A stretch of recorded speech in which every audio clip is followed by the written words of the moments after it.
Gentlemen, great things are happening. Great things. And we are so back. I apologize. We did not stream over the weekend. I had other things I had to have taken care of. So we had no stream on Saturday, which is abnormal, but we are so back. I have slightly changed the overlay because I thought the white was ugly. So I was like, you know what? I'm just going to change it. So I changed it. So we have now a like consistently black and green overlay, which I think looks a lot. Of course, it still needs work. I'm not a graphic designer, but it does look better than before. So that's good. But I hope everyone is doing well. We are live today. We are live with coaching. We do have a bunch of codes to go through. I will be getting me some water momentarily, but I will be having a good time streaming today. Today will be a good day. I hope everyone is doing well today. If you do have, well, once again, my name is Untitled Chapter. I'm a Cassidy, top 500 Cassidy player. I do Cassidy coaching for all of my friends. You are free to join the Discord. The command is !mark Discord, and you can join the Discord with the link. And you can submit a VOD to be reviewed. And we do them every Monday and Tuesday at 5:30 p.m. EST. Not Monday and Tuesday, my apologies. Monday and Friday at 5:30 p.m. EST. And we typically go for like 2.5 to 3 hours, kind of just depending on the codes and what's going on. But I have been working on some things behind the scenes. Number one, I changed this overlay slightly. It's not a lot, but it's slightly different. And then I am working on, I wonder if I can just show you guys. If it'll let me just show you. I guess I can do like display capture. Hold on, I don't have a scene set up for it yet. But I have like a vertical, I have like a vertical recording thing going, which is pretty cool. So that whenever we have clips, I can actually just clip them. Because okay, so here's what was going on. Is I was gonna clip stuff and put it on TikTok, but it's actually a lot more complicated if you don't like naturally record the video vertically. Like cropping it in Premiere doesn't work very well from what I was able to do. And it's just kind of a nightmare. So I was like, okay, I'll just make like a layout for this. Because I would record it horizontally and then I would try to import it over and edit it. It's just a nightmare. So I created an OBS setup where I can clip easily. And it will be vertical. And we can put it on TikTok and YouTube or whatever and go that way as well. So it should make that a lot easier on me. But I also did do a bunch of editing on stuff, so we still have stuff in the pipeline. I am taking a break from playing the game for the next few days, particularly comp. I've just been super negative recently, so we are kind of toning that down a bit. Also, am I loud? I'm like consistently peaking on OBS. I'm gonna turn myself down just a little bit. Actually, it won't even let me turn myself down. That's great. Tell me if I'm loud or if I'm not, by the way. Can we do my Oasis VOD? Yeah, we're going to do yours first. Because I was going to do it last week, but then I was talking to Timmy and the other guy, 65. Howdy, 65. Howdy, Timmy. Welcome. Good to see you guys. If you go over mine codes, just go over my noons. I put timestamps. Only thing I care about. Okay, cool. Yeah, we can do that. That'll expedite the process. But I hope everyone is doing well today. We have some codes to go through. Let's go ahead and hop into these. We're going to do Montana's code first, and then we'll go from there. Coaching request, Montana. I think it's a little bit old. It is. It's Oasis. Whoops. And we also have a Zathis code we need to do. And then go for it. And then I think that's about it. Montana said, we got smoked most of these maps. Our team was focusing on space control. I was just trying to figure out how to not die to dive. Okay. So do keep in mind that in coordinated play, Cassidy is a weak point, and that's why in coordinated play, they also typically play Lucio Cassidy, and they also play Sim Cassidy. And then they'll play Break Cass on maps where he doesn't really need speed, like Gibraltar and like Lijiang. Are wins worth coaching? As long as they're not like, I mean, yeah, there's always mistakes you make. Whenever it comes to coaching, I can best coach people when it comes to closer games because it's not, because on close games, it's generally if you made one better play, you would have just won. But on like shutouts, that's not really the thing. So yeah, I can coach wins. It's just it's not going to be as productive as other codes. My team never plays Lucio cast. They always match you with the flex support. Okay. I mean, that's fine. That's okay. It's better than nothing, but it's still not going to be optimal. Because Cass is just so slow, he's easy to die. So if you have something like a Kiriko, your Kiri's just going to TP away from you. And it's not as useful. But yes. Okay. So playbook on Oasis here is we take TP. Also, let me turn it down a little bit more. It's still loud for me. We take TP and then we come right side. And this is to... So this is not something I typically recommend us do. But because we're in a coordinated environment, coming left side is actually worse because it's easier to get dove on the angle. Right, so here what you're going to do is play with your tank and hard rotate with your tank. So this is something we commonly see with Zarya Cassidy comps. There was one team that was running Zarya Cassidy. I think it was Gen G. Gen G was running Zarya Cassidy on Esperanza. And it was Zarya Cassidy Reaper. Yeah, with Exodio on Cast, Backbone on Reaper, and I can't remember who their tank is. Tread or something, I forgot who it is. Anyway, but they would basically the Cassidy would just hard rotate with the tank into a ball chaser. Yeah. So into like hard dive comps like that, it's all about these rotations with tank. Because if you're ever isolated, you're just going to be the dive target and you're already dead. Right. So probably what we're going to be looking at here is making sure we're rotating in close proximity to our tank, or we're playing like distance management really well. So we're already at a big disadvantage because we're not running Lucio and we're instead running a double flex support. So that's just one thing from a macro perspective. You guys really need the Lucio. But okay. So Montana comes here and immediately no roll. Okay, so we already made a mistake. I didn't quite understand how they played on the Gen G game because you also want to control some space. I thought the whole play against dive was controlling angles to a point where they can't engage. That's kind of the point, yes, but that's more true on like one lane maps, more like payload type game modes, right? Because if you think of like a payload map, lane denial is easier. It's harder for them to wrap behind you and so on and so forth. But if you look at something like a push map or a control map like this, if you take one lane, there's almost always another lane that's open that they can use to rotate around, right? So in this case, they can rotate this way, and then there's not a lot you can do about it. So, oh wait, I need to turn on my replay buffer before I forget. Okay. So on like control and push maps, it's more about staying with your tank and looking to live. You just have to live. And then as long as you live, you'll just outvalue the dive. It's kind of the idea. And that's why I'm saying Lucio, not having a Lucio here really sucks for you guys because living that dive is going to be really tough. But okay, so here, your first mistake is honestly, you should probably be committing to this rotation.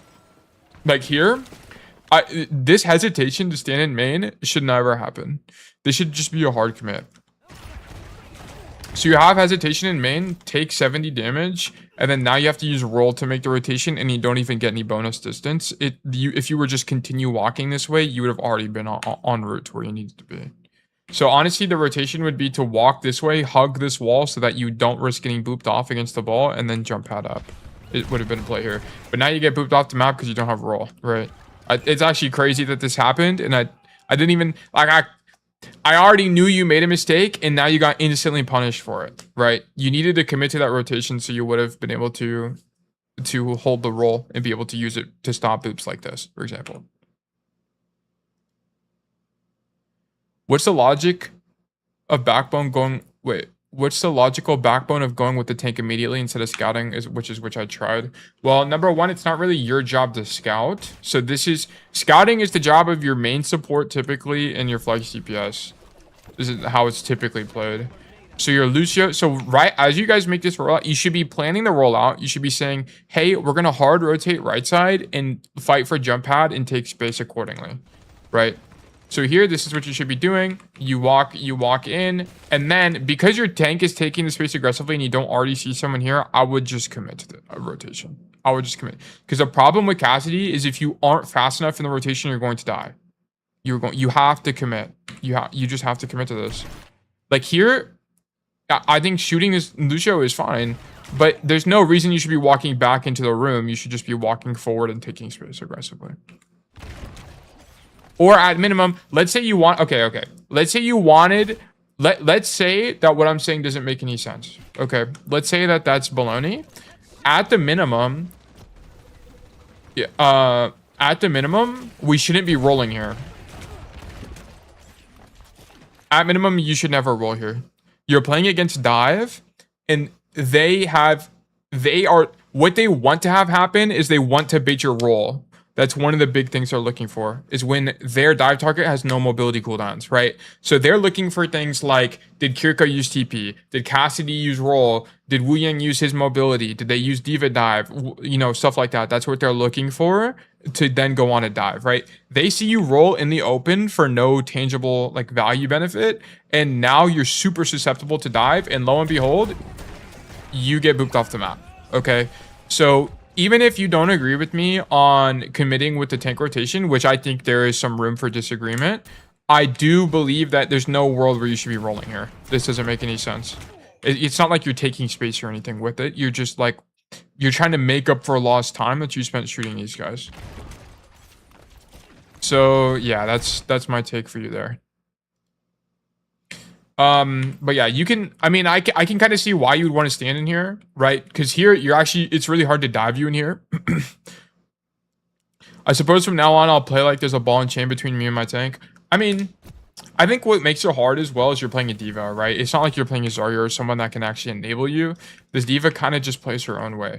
I think you could stand, here's what I'm worried about. If you don't make the rotation now, the red team now knows where you are, and if the diva separates enough from your backline, aka you and the Wu Yang, then now you're super susceptible to dive even though you are far away, right? So that's kind of what I'm worried about, is you being isolated from the tank. So this is like almost a communication error. This should be like, hey, we're going to aggressively walk right side and go for like high ground or something like that. Like, I don't really know what the call is, but that would be my hunch. If I form the main, I'm not too sure what you mean by that, but I'm pretty sure we're on the same page here. But yeah, so that boop, we shouldn't be rolling in the open there. And then either stay in the room or go with your tank. I don't really know which one is optimal, but my hunch is rotate with tank. Okay, here, you just need to keep in mind they're playing double flex DPS with the ball, so it's going to be a lot of core, just staying with core. Have you not heard about the block model for scrimmage? Your team tries forming 2 blocks, what, like your flex DPS and then the core? I mean, I can envision, yeah. I mean, I don't know, but like I've never heard people phrase it as the block model, but that's kind of just like a fundamental of Overwatch. Also, my clipping, by the way, is my audio clipping. Let me know if you hear like compression on my voice or anything. No? Okay, cool. But yeah, I've heard like the like quote unquote block model that you're talking about is kind of just a fundamental of Overwatch, which is just like generally you want to have a core and then your flex DPS is doing something else to take space or deny space or something. But it's just going to come down to your team comp. Okay, so let's look at this. So here we come in. Flash the ball. I think the flash is fine, honestly, whatever. Shoot the Lucio, nice shots. So here you shouldn't be thinking about taking space. Well, yeah, but more like Tracer, Diva, Lucio being a core, and me and Kiri on a flank. Oh, I see. Yeah, you can think about it that way, but I mean, the fact that it's you and Kiri on a flank is probably wrong. It should probably be you and Lucio. But that's for another discussion. I'm not like a 5v5 coach. I'm not like a team coach. So I wouldn't be able to give you the best information there. Okay, but here, I like that you get the Genji out, and I love that you see this Lucio. Perfect. But your next idea should not be to walk forward, right? Your idea should be to stand at the back of the map and do as much damage as possible to the people in your LOS. Then if you see no one here, then start to look to take space. You should not be thinking about taking space here as Cassidy. That doesn't make any sense. Here you should be standing back and not walking forward. Because this, I know it looks stupid, but you walking forward at all, it is really bad against dive. What they don't want you to do is stand way back here with your Kiriko pocket and your Wu Yang pocket and just do a gajillion damage. That's what they don't want. Because also what you're doing here is as you walk forward here, look, you're actually making yourself more susceptible to Tracer. And what'll end up happening is if this Tracer comes here and shoots you, you might be pressured to rotate into point. And as a result, now you're stuck between the ball and the Tracer on the dive, and you're isolated from your supports, which are both standing here. So you taking space here is really bad. What you should be doing is you should be standing further back, like in this box, and then just shooting what is available to you, and you would have coincidentally stuffed the Tracer and stopped her from being able to make any good rotation here. So this is definitely a misplay. I don't even know what happens next, but that doesn't really matter. That would be thinking about it in hindsight. You just have the wrong idea here, right? Your idea should not be to take space immediately. This is not comp. Even in comp, I wouldn't even recommend this, but your idea should be to stand here, kind of reset mentally, and then figure out what the best course of action is in terms of rotation, right? You just killed the Genji, or sorry, you forced the Genji out, and then you just killed the Lucio on the angle, right? So you have a ton of presence here. So yes, I should have probably marked the D.Va. I should have probably marked the Tracer. I don't think you should have like consciously marked the Tracer. It's more of you should have. It's less that you should be consciously marking the Tracer. It's that you should be thinking about your positioning better. You should have a stronger foundation for your positioning, as in standing here, which would have coincidentally given you a better play, which is mark the Tracer, stand with the Wu Yang. Then once you force Tracer resources, then you can look for something in main or something like that. Are you disconnected from D.Va? Yeah, but this is less a problem of you and more of your D.Va being way too isolated. So that's my take on this. But we will watch the rest of it unfold. Okay. So here we get booped by the ball, which is fortunate. Actually, it boops us into good positioning here. And the Tracer doesn't follow up properly.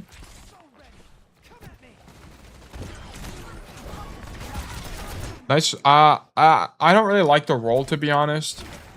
So here...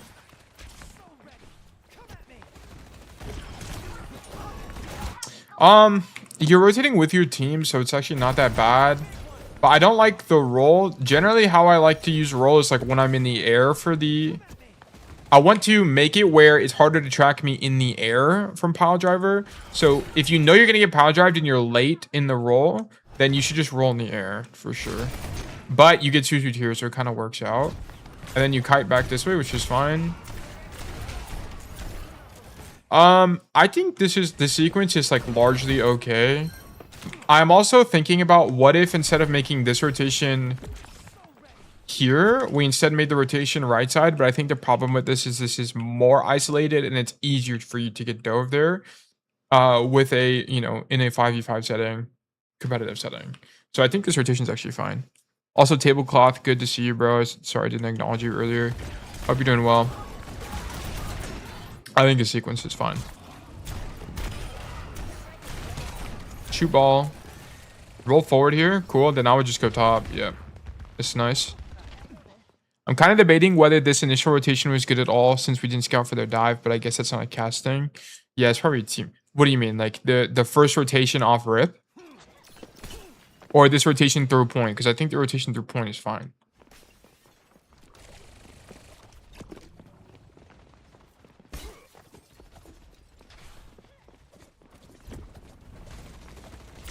From the point where I stand when I kill Lucio to the point I get Suzu'd. I mean, I'm gonna be honest, I wouldn't overthink this. I think this Lucio kill is fine. I mean, the Lucio kill is good. You walking forward is bad. So that's a mind, like you weren't thinking about that correctly. And then here, rotating with your tank is, I think, fine. Because what's the alternative? The only other good alternative is A, you can take a different angle, which makes you isolated from your supports, which doesn't make any sense. Or you can come right side and it's the same problem, right? You're more susceptible to a ball dive. Like if you get solo slammed, there's actually a chance you just lose the 1v1. So I think you going main is fine. Like I think your idea here should be go main and then back up to this angle and just try to do whatever you can.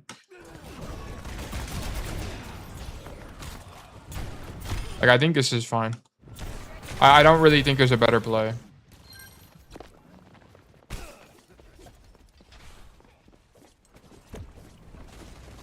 Okay, here we're up top. Mark the Tracer. Okay, our Kiriko is dead. So where else could we be right now? What other options are there for staging? Not really anything. I think this is your best position. You're going to be the most resource light on this angle. Your Wu Ying is definitely misplaying. He should not be on the floor.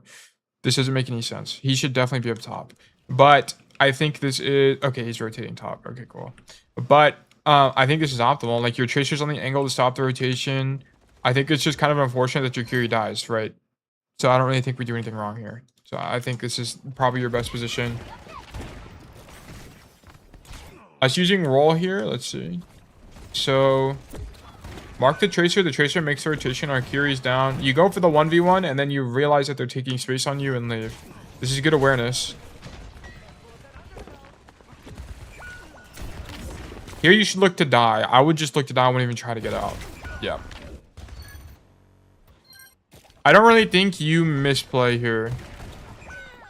Because I don't really think there's any better alternatives.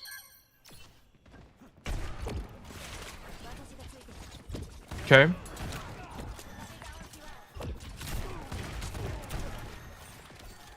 Walk forward. So here we should be thinking about ultimates with our team. What is our fight plan? You should be thinking about fight plan here.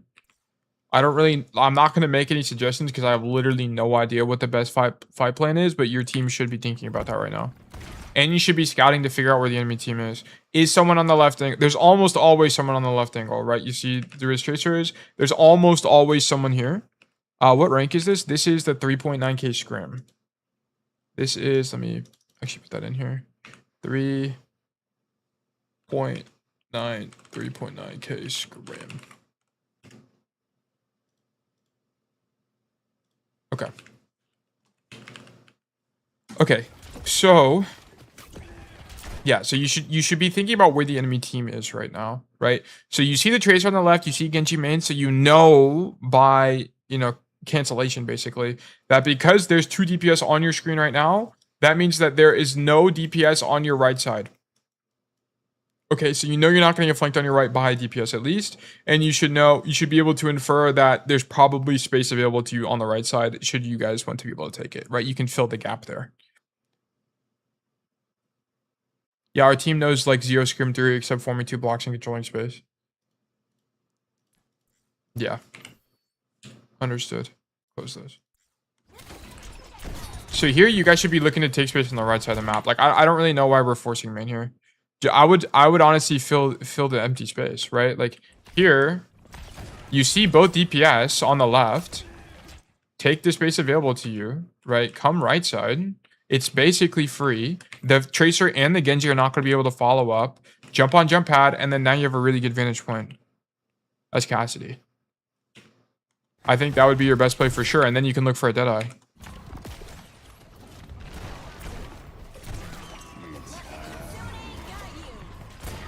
Okay, we shouldn't be using Deadeye and Kitsune at the same time. These are 2 terrible ultimates in synergy. They don't have any synergy at all. So that's a misplay from us. It's a good Deadeye from you. It's a bad Kitsune from your Curie. This is actually a really good Deadeye. This is really good. You're going to force a ball response. He's gonna use overshields here and slam. He uses all of his cooldowns and he takes a bunch of damage, right? So now we should be able to walk. We know he has no cooldowns.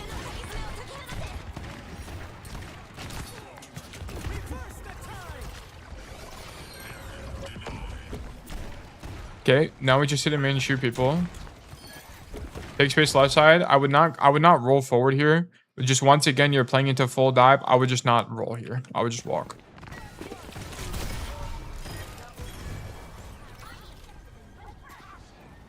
But I like you taking space there to follow up with your team because you have to win that fight. You just have to win. And we get booked off.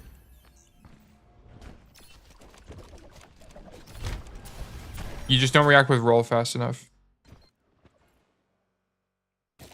Whatever.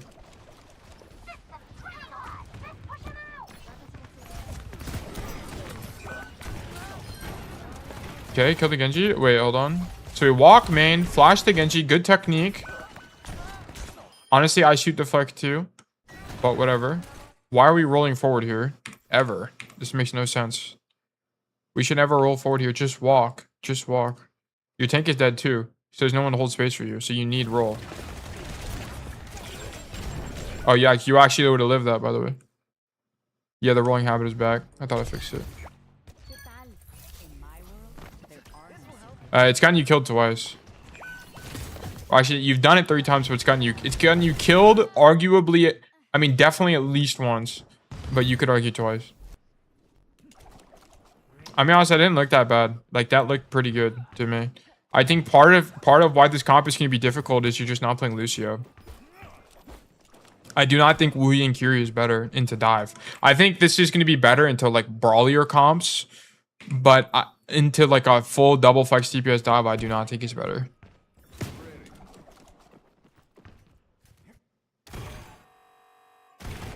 Okay. Take TP. And then we go for right side. Honestly, I think controlling left lane is going to be better in coordinated play. Because here you're going to have the high ground advantage, and it's a better angle for point. And it's also harder for a dive to come up to this angle. So I'd prefer this. But, I mean, go wherever your team is going. So if your team calm, go right side, sure. It's fine. Okay. Here. Yeah, don't worry. I mean, you hear the triple blink out, just ignore it. You shouldn't be really thinking about marking this tracer here. Here, your goal is to hit scan on comps like this is just to do a gajillion damage. Okay. It's not really to mark angles as much. It's really just to do a gajillion damage. You, on your comp, generally, you are going to be the president, and they're going to try to protect you. You should be getting pocket. That's why in pro play, they typically play like a Zarya nowadays, into dive at least. So, but like here, you shouldn't be thinking about fighting this tracer. Like, this is just wrong way to think about this, especially when you already see your queen is on the angle. You should be thinking about shooting core. Start shooting these guys. Force the ball out. Force this Genji out. Force these guys out. Don't worry about this one guy on the flank, right? If you're the only guy here on the flank and it's either you mark them or they kill you, then of course shoot them, right? But your queen is already on the angle. You hear the double blink out. Why are we even looking to follow up on this? This makes no sense. This doesn't make any sense. This is like solo queue mindset. Yeah, even in solo queue, this is bad because this is really expensive for you. So now, because you make this really expensive rotation, you feel pressured to roll back. So this is bad. You had a bad idea here.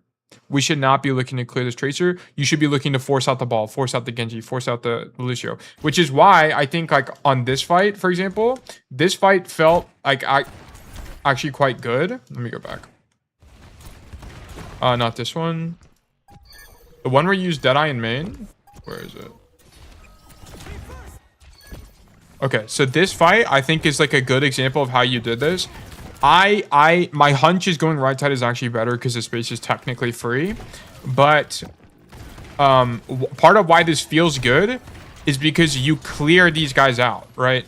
You clear the ball out from your space with Deadeye in this case, right? Boom. This tracer gets cleared by your ally tracer, right? So you take this space from the enemy team, right? So it feels better. Your tracer, it's a duel right now, but you don't have to worry about that angle, right? Now, and then you take space here, you just shoot these guys, you shoot everybody in front of you. Yeah, the Deadeye ball single-handedly wins the fight. Yeah, it's a really good Deadeye. Like, I like it a lot. It forces that guy out. Yeah, because you do a good damage to me, right? And I think, yeah, and that's why I'm saying I think you have, like, this, what you're doing here is fundamentally incorrect, because that's just not how you should be playing Cassidy here. Here, in like a coordinated environment, especially against double flex CPS dive, your idea should be to hold space, poke everyone out, force them all out. Stop the ball from... If the ball's going in, he's half HP. If the Genji's going in, he's half HP. If the Tracer's going in, she's half HP, whatever, right? So in this case, I think coming into the room is fine, but I wouldn't be taking... I wouldn't even have the idea of going wider this way. I would be sitting here, shooting the people in the window. Shoot the Kiriko. Shoot this Lucio. Then I'd see this ball, I'd rotate out this way and shoot the ball 10 million, billion, trillion times. And then go back. I got confused since Cager said facing dive is about poking their staging and then living the dive. So that's probably why I chased the Tracer. Yeah, okay, so what Cager is saying is technically correct, but you're applying the idea wrong. Okay, so this Tracer, you would be looking to poke out the staging, but she's so far away that you just don't have the reach for this, right? She's around 2 corners basically. But what Kager would tell you to do is to do exactly what I'm saying, which is poke here, which is the staging, right? You can see 4 people on the enemy team are that way. And then you would shoot the ball. You would shoot the ball is what you'd be doing. Yeah, you get it. Okay, cool. Gotcha. It's kind of like monkey, right? You want to shoot the monkey in the air so he's half HP in the dive.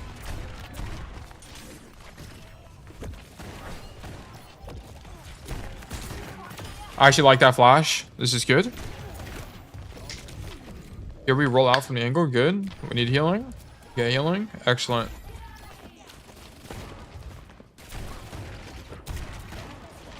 Shoot the Lucio. I would be, yeah, hard rotate to main. I actually like this, right? You don't really want to fight this Genji. It's okay to give that. You don't need this space to win against on this comp. You just don't need it. So you can hard rotate here. And then what you would do, right? What you should be thinking in fights like this is it's like what space is open, right? You see the Genji right side. You hear the ball on your left, and you also hear the Tracer. So you're like, okay, so there's 1 guy on the right side, 4 on the left. They're definitely stronger on the left. So anything on the right should be a little bit easier. So that's why staying in this room is safer, right? If you were over here, what you should also be thinking is there's 4 guys right next to me. I need to leave. Okay. It's a similar idea. So here you back up from the Genji because, I mean, you could fight him, honestly, but you don't know if they're going to hard commit from point to you. Okay. So it's fine. I think giving up the space is fine. Also, your Tracer's there that was just shooting him. But we hard rotate back to main.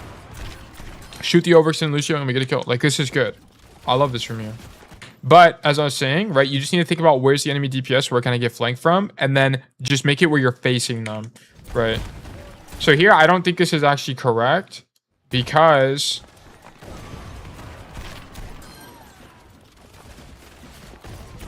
Here, I think putting your back to the Tracer that you know on the right side is probably incorrect. I think you should probably just be standing here and then looking for like something like this or something like this. Almost definitely something like this, like shoot the door frame. I wouldn't be walking forward to shoot the ball, right? Because you know the Tracer's on your right side, and you want to be able to see her when she comes out, right? So here, this is good, and then you hear Tracer. Don't swing right side on the point, like don't swing like this. Instead, you should stand here and swing like back up in this way. That way you can see this door frame and the Tracer. I think it's going to be a better thing for you. Because you being here is actually where you're most vulnerable, right? The Tracer comes and flanks you, right? Or sorry, you get spammed out from door. Like now you could get pinched from multiple angles, right? The ball main, the Genji on the angle, and also Tracer on the angle, right? It's just a lot more complicated. You put yourself at risk.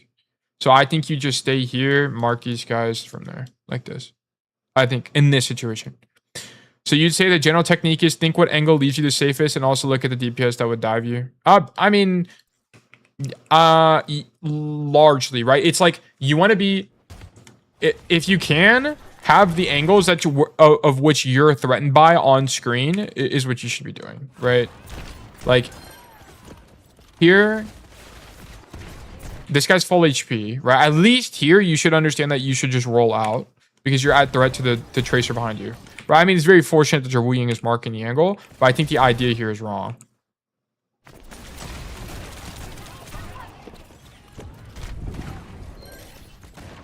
Yeah, now we're stuck on point. I think the reason you die here is a symptom of we're just not understanding it. Like you're not thinking about the threats correctly. New PNG tuber, I did get a new icon, that is true. We did change it. It looks so cute, thank you. My friend drew it for me. But yeah, like here. Also, why are we rolling toward these guys? This doesn't make any sense. Make distance, right? If anything, you should be rolling backwards. And why is your Wu Ying going? Like your Wu Ying also going in here makes no sense. But like also, coincidentally, I know we're beating a dead horse here, but it's just kind of to show you the principle. You would have seen this Tracer, been able to mark the Tracer earlier, which stops your Wu Ying probably would not have walked forward aggressively like this, and you also would have prevented yourself from like doing this weird roll. What MMR is this? This is a 3.9k scrim. Montana is like mid to low masters, I believe.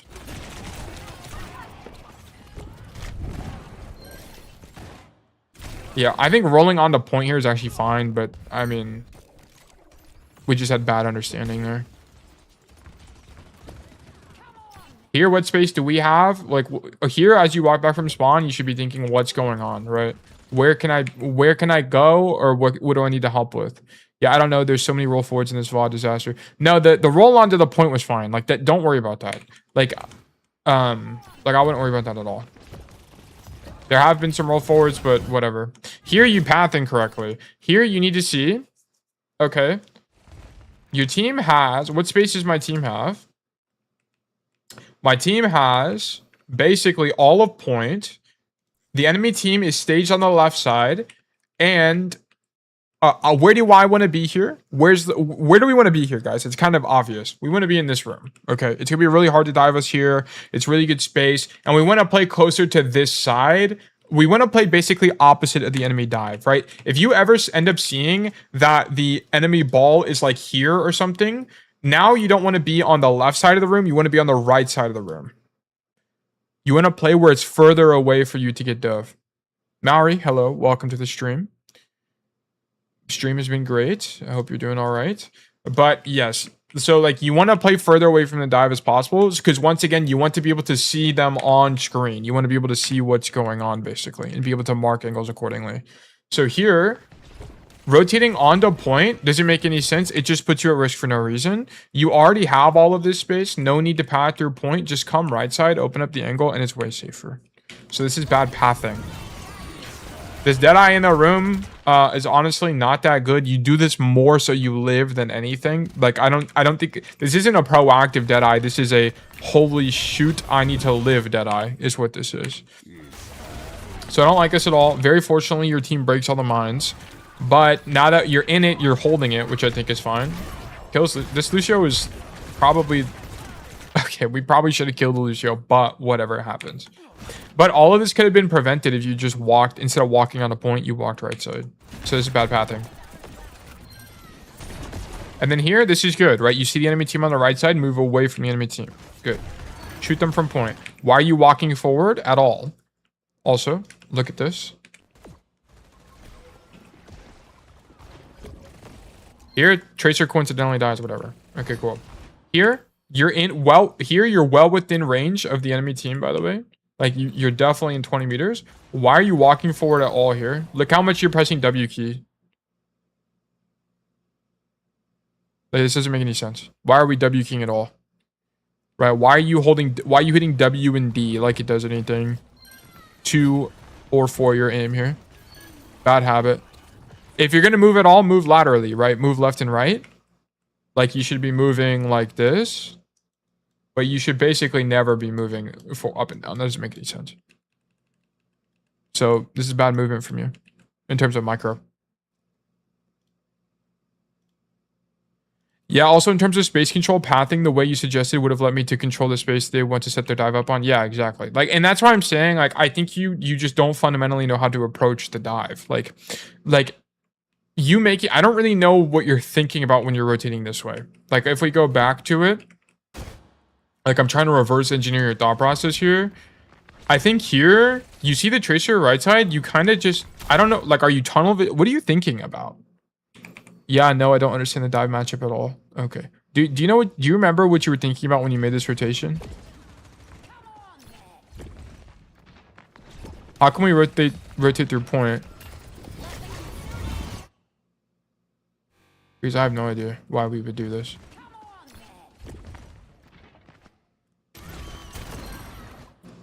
I don't, but it's probably just I want to be safe and take the shortest path, which, okay, yeah.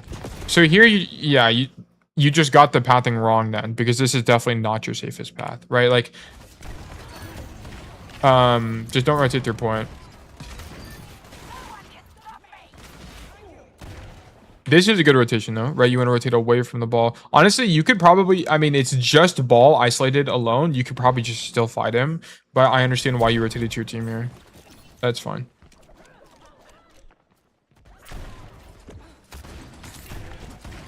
Okay, poke to Genji.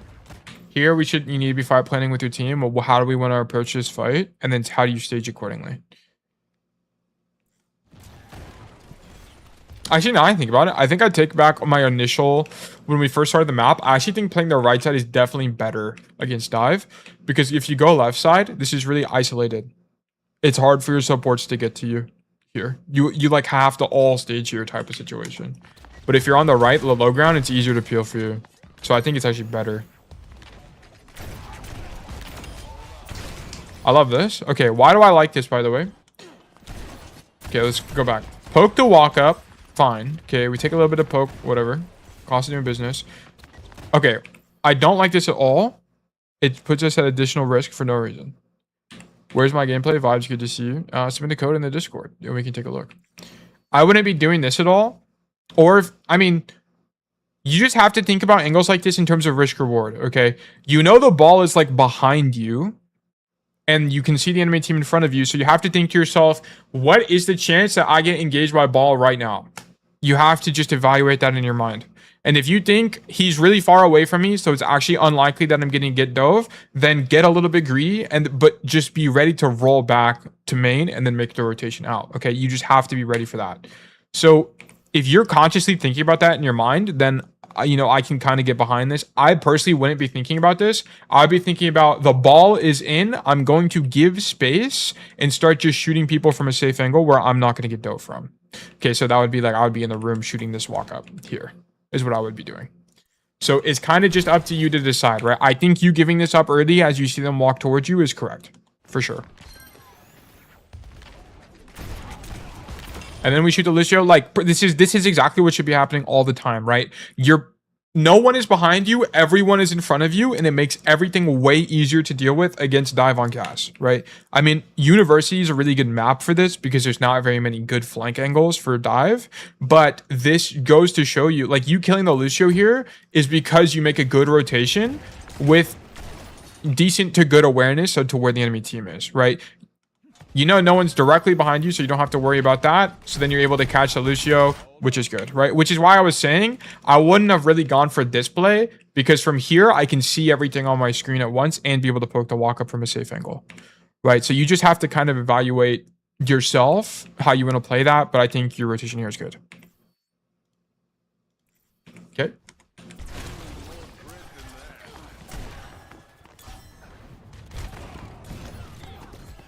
Okay, here we make a mistake. Here, after you get this Lucio kill, why are we walking back into the room? I don't think you should be walking back into the room here. I think your best play is to just stand back here and shoot and mark the Genji. Because from here to the Genji, it's also 20 meters, right? And if you stayed back here, you would have avoided getting booped by this ball and make it really awkward for you, right? Like now you're booped all the way over here. You seem to have this bad habit of walking forward when you don't need to, right? You're already in your effective range, and against dive, you're just taking space you don't need to take. Just stay back here and shoot them, right? You're not going to get engaged by the ball. It's going to be way more awkward. This Genji wouldn't be able to turn around right now, right? You'd just be able to shoot him. It'd be way, way, way, way, way better for you. So just keep in mind, right? Like, if you don't need to walk forward, then don't walk forward at all. And actually, this whole sequence gets you killed. Look, you walk forward for no reason against this Genji when you could have stood further away. You get booped into the wall, which forces your roll, which is, I actually like the roll. I think it's fine. And now you're just stuck in the room. You could have, your best rotation at that point was to rotate the point, but you're just put in an awkward situation where it's hard to know what the right answer is. And that's all because you made one mistake, which is walking forward needlessly. Okay. So you have to keep that habit in mind, Montana. You have to, especially against dive. It's really punishing. And this is why every time when I VOD review you guys, I always talk about walking forward, and it's hard to see why it matters sometimes, but this is a really clear example of how you can get punished for it. Very, very, very clear example. And that's a clip. That is going to be a useful clip for people. But yes. So that was your mistake.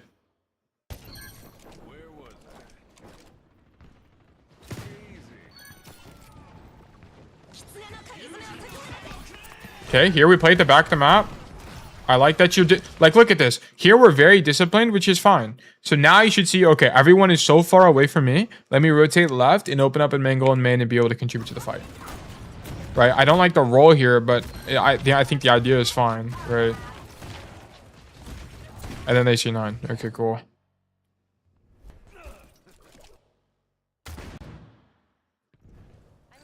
Okay.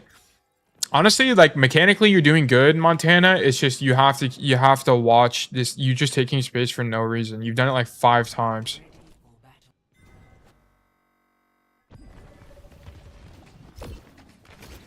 Okay, okay. Here we rotate through the hallway with your team, which is excellent. And then we go up top. No, we stay in the room. Okay, I'm actually so down for this. And then here, look, why is this going to be a good angle for you? Well, because you can't get flanked and you can see everything, right? You can see when the Genji comes and pokes you. You can see when the ball goes top left and tries to dive your team or whatever, right? You can see and shoot them all when they're looking to stage for the dive, which is exactly what Cager was talking about, which you mentioned earlier, right? You want to be able to shoot the ball there. You want to be able to shoot this Genji before he gets to you, right? How you lose against dive is when these guys take no damage before they get on top of your core and you just lose, right? If you can't force cooldowns early, you're doing something wrong. So here, I actually don't mind. I wouldn't personally go this wide. I'd probably be looking to play something more like this than something like this. Because the problem with this is it's going to be easier. You're going to want to rotate this way. And it's going to separate you from your team more, right? So I'd prefer you to be here. That way, whenever you rotate out, you're rotating back toward your core, which is your double support in this case. So I don't like you going this wide. Yeah, look. You just tried to rotate right side, which shows me that you have the wrong idea here. Right here, you should think about denial, not so much playmaking, right? You want to deny the setup, deny them, and basically poke them up before anything can even happen. Like, why is your idea even to roll right here? Montana, do you know? Just, is it to make distance from the Genji? I don't really know. I don't really know what the thought process is here. But here, your idea should be, I'm just going to stand here and poke them out, and then look for this to poke them out as well, is what you should be doing. It's probably, I think, the corner's awkward left. It shouldn't be that awkward. You shouldn't... It'll feel a little bit claustrophobic, yes, but it's harder to dive you from here, right? You just have to keep in mind that you can poke from this angle, right? And then you should just be walking, like, between the windows and be able to shoot them from here. That way you can roll back to your team. Right. So you being here is not good. You demand Curie Pocket, and you could have died there, but from intuition, I think it's just okay. I see. Here's a good rotation. Roll. Oh, you just messed up the roll. Okay, here. You just gotta be thinking about you could potentially get booped off here, right? You're standing in a spot where people get booped off all the time. You should be thinking about, I could get booped off here. I need to roll. This is an anticipation thing, right? You need to anticipate that you could potentially get booped and then just make sure to roll in time. Here, you're not thinking about it at all. And it's clear to me, right? This is exactly an anticipation versus reaction moment, right? Which is, you're shooting the Lucio, perfect. You see the ball spinning, but you're not even thinking about this ball. You're thinking about shooting backline right now, which is wrong. You should be thinking about, what is my tangible threat here? And you should notice, oh, you actually do notice the ball and actually think about the ball.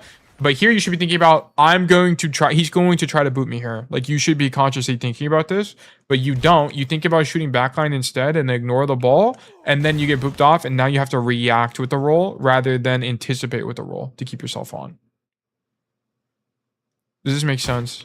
Like, it's kind of like if you're playing against Roadhog, right? If you're playing against Roadhog, whenever he's looking dead at you in the eyes, you should basically always anticipate that he's going to hook you and then be able to roll as a result of that. Not just see Roadhog and then right when you're using the hook animation, then you react, because that's going to give you, you're going to fail a lot more often than not. Right? So here, you should see that the ball is postured to boot people off. Realize this. And then instead of ignoring him straight up, you should be placing your mental, like all of your mental strength in avoiding getting booped off here. Right? It's this exact same thing as Roadhog hook, where you should be placing all your mental strength in not getting Roadhog hooked.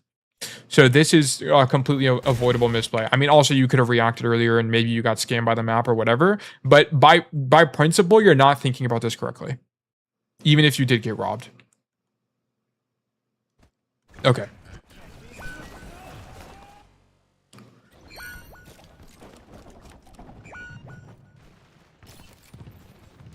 Okay, this goes almost over. Here we come back late fight. Wow, they didn't even... Okay, we lose the fight. So us falling off the map was actually potentially game losing, unfortunately.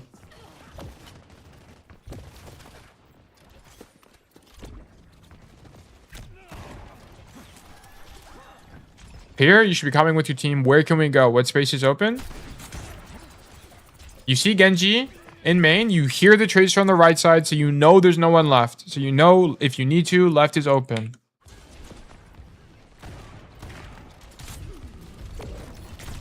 And then we die in main. Okay, here you don't have a plan. What's the plan? What's the rotation? What's the idea?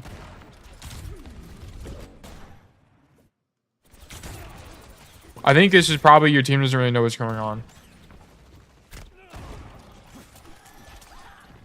Here, you can... I mean, I don't really know what the right answer is. I'm going to be honest with you. I just don't know. Like, I think you could argue that your best play is actually just to come right, clear out the tracer, and then take space. That's probably, like, your best play. But I don't know. Okay. Also, you could probably say just, like, poking here is fine. Just don't take a billion damage, which could also be true. Also, you could also say, why am I not getting healing right now? I don't know what the right answer is. Okay, I'm going to be honest. What I don't think is the right answer, I don't think coming left alone is going to be good because you're just going to be... you're in dive distance from Genji. So I definitely think it's come main and then try to figure out what to do from here, but I don't know what. Okay, but it's kind of obvious to me that you didn't have a plan or your team didn't calm a plan to do like anything there. Okay, well, hold on. Okay, here. Shoot the ball. Okay, why are you rolling forward at all here, by the way? Another bad roll forward for no reason. Just chill. Just chill. No reason to roll. And it doesn't get you killed, but if these guys were like all GM plus, you could have died there. They could have seen, he has no roll, let's spawn camp this guy. It's just like, why even give them 6 seconds to kill you? Okay, we come back main. No, we go left side. Okay, cool. Where's your tank? Okay, you should be waiting for your tank here, and then follow your tank. Don't go first. It's just gonna, there's just more room for error. So wait for your tank. Why are you taking space? Deadeye? Okay. I actually don't mind this Deadeye. Yeah, I think the Deadeye is okay. I mean... What do I think about this Deadeye? Okay, so the Deadeye stops them from poking you guys. I mean, honestly, I don't really think it's that good. I'm be honest. I think like, because is your team really worried about getting poked against a double flex CPS dive comp? Not really. Like, it's not really that good. And the only space you're going to be taking is top. I think what would be better is like Deadeye stand here, and then which forces them, like if they dive, you deny the dive. I don't know. I don't think this is good though. Because it's like, what do you actually gain? It's actually good for the dive team because now they take no damage. Like they're guaranteed if they hide from that properly, they're going to be healthy for this upcoming dive. And then yeah, I mean your guy gets ripped off. I don't know, maybe against dive I just take the noon perk and wait for them to dive you. You can experiment with it. I mean I don't think it's 100% wrong.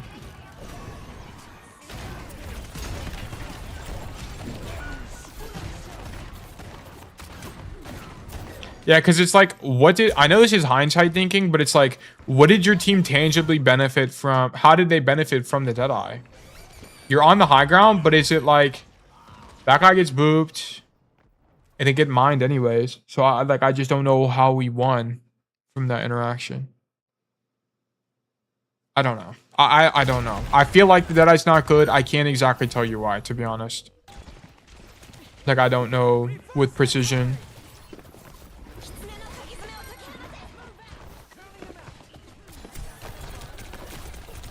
Okay, and I have no idea how to play Sombra, so I cannot even help you here. But all in all, I think your biggest issue is it's like against raw dive, you want to be able to like try to play further away or stand on top of your core. Either one, you need to commit to it. Like on University, what I mean by standing further away is like playing space you already have, like and like stand back here type of situation. Like don't like. Whenever they're walking up, yeah, poke them, and then back up all the way to here. Right, and which is what I was just talking about. I think as Lucio comes in the room and you kill him. Is that here? No, this is the first fight. But I hope it's kind of obvious, right? Like, Back up to here, shoot them from here, go from there. Can we do my Rialto before I sleep? Or is there a queue? It's not really a queue. I don't really have an order. I normally do Montana's first because he's in a European time zone. So I try to get him out. But I hope that was helpful, Montana, to kind of give you some ideas. Also, your rolling forward issue is still prevalent. We're just like rolling forward for no reason. And it's getting you killed. And then the deadeyes I thought were like okay, not the greatest. Okay, we can do. I know Timmy is here. Cheers. This VOD, I felt like there was as many mistakes as in low diamond again, lost to learn. Yep, sounds good. There's always something to learn, man. And yeah, good night to you, Montana. Thanks for tuning in.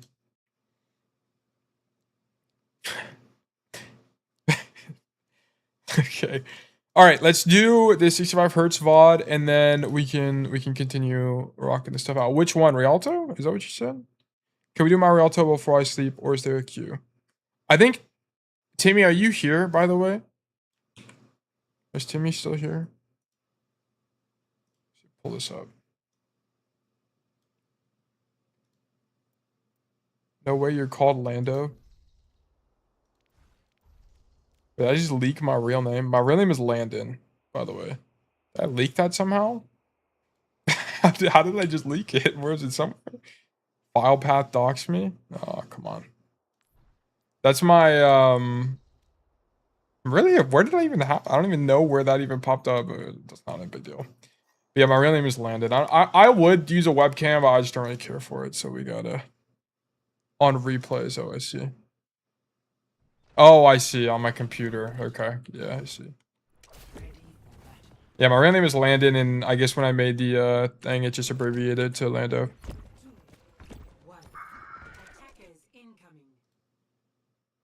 Oh, Timmy's watching on YouTube. Okay, Timmy, we'll do your deadeyes right after this. Right after this one. Okay, here you're automatically playing this wrong. Here, why are we on top poking main? This doesn't make any sense. You 1,000,000,000% should just be standing here. Okay, hold on.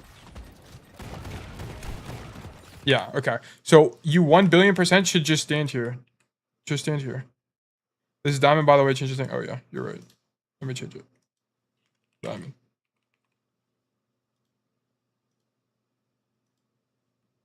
Okay. Yeah, so the problem with this is that you're going to get domed by... The higher elo you go, you're going to get domed by Hanzo. You're going to get domed by Kiri. You're going to need resources. They're going to be playing a dive tank. They're going to be playing a lot of things that are going to make this difficult, okay? Most of the time, you're not going to walk into a Junker Queen on this map. It's going to be Winston. It's going to be Diva. It's going to be things like that that can take space aggressively. Here, staging here doesn't make any sense, okay? Where you need to start the game is right here. And then if you see, oh, they're playing a ground tank.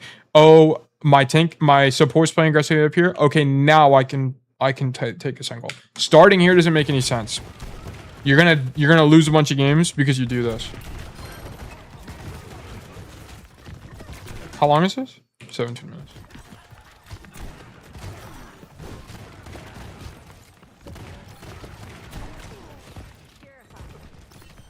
Okay, here you're just straight up poking these guys. I'm gonna be honest, I don't think this is very good.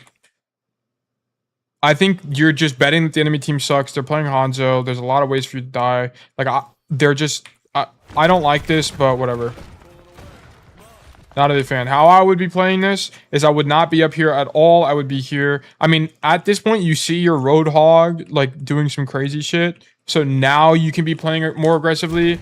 But I think up until this kind of happening, there's no reason to play on the high ground like this. I don't think it's very good.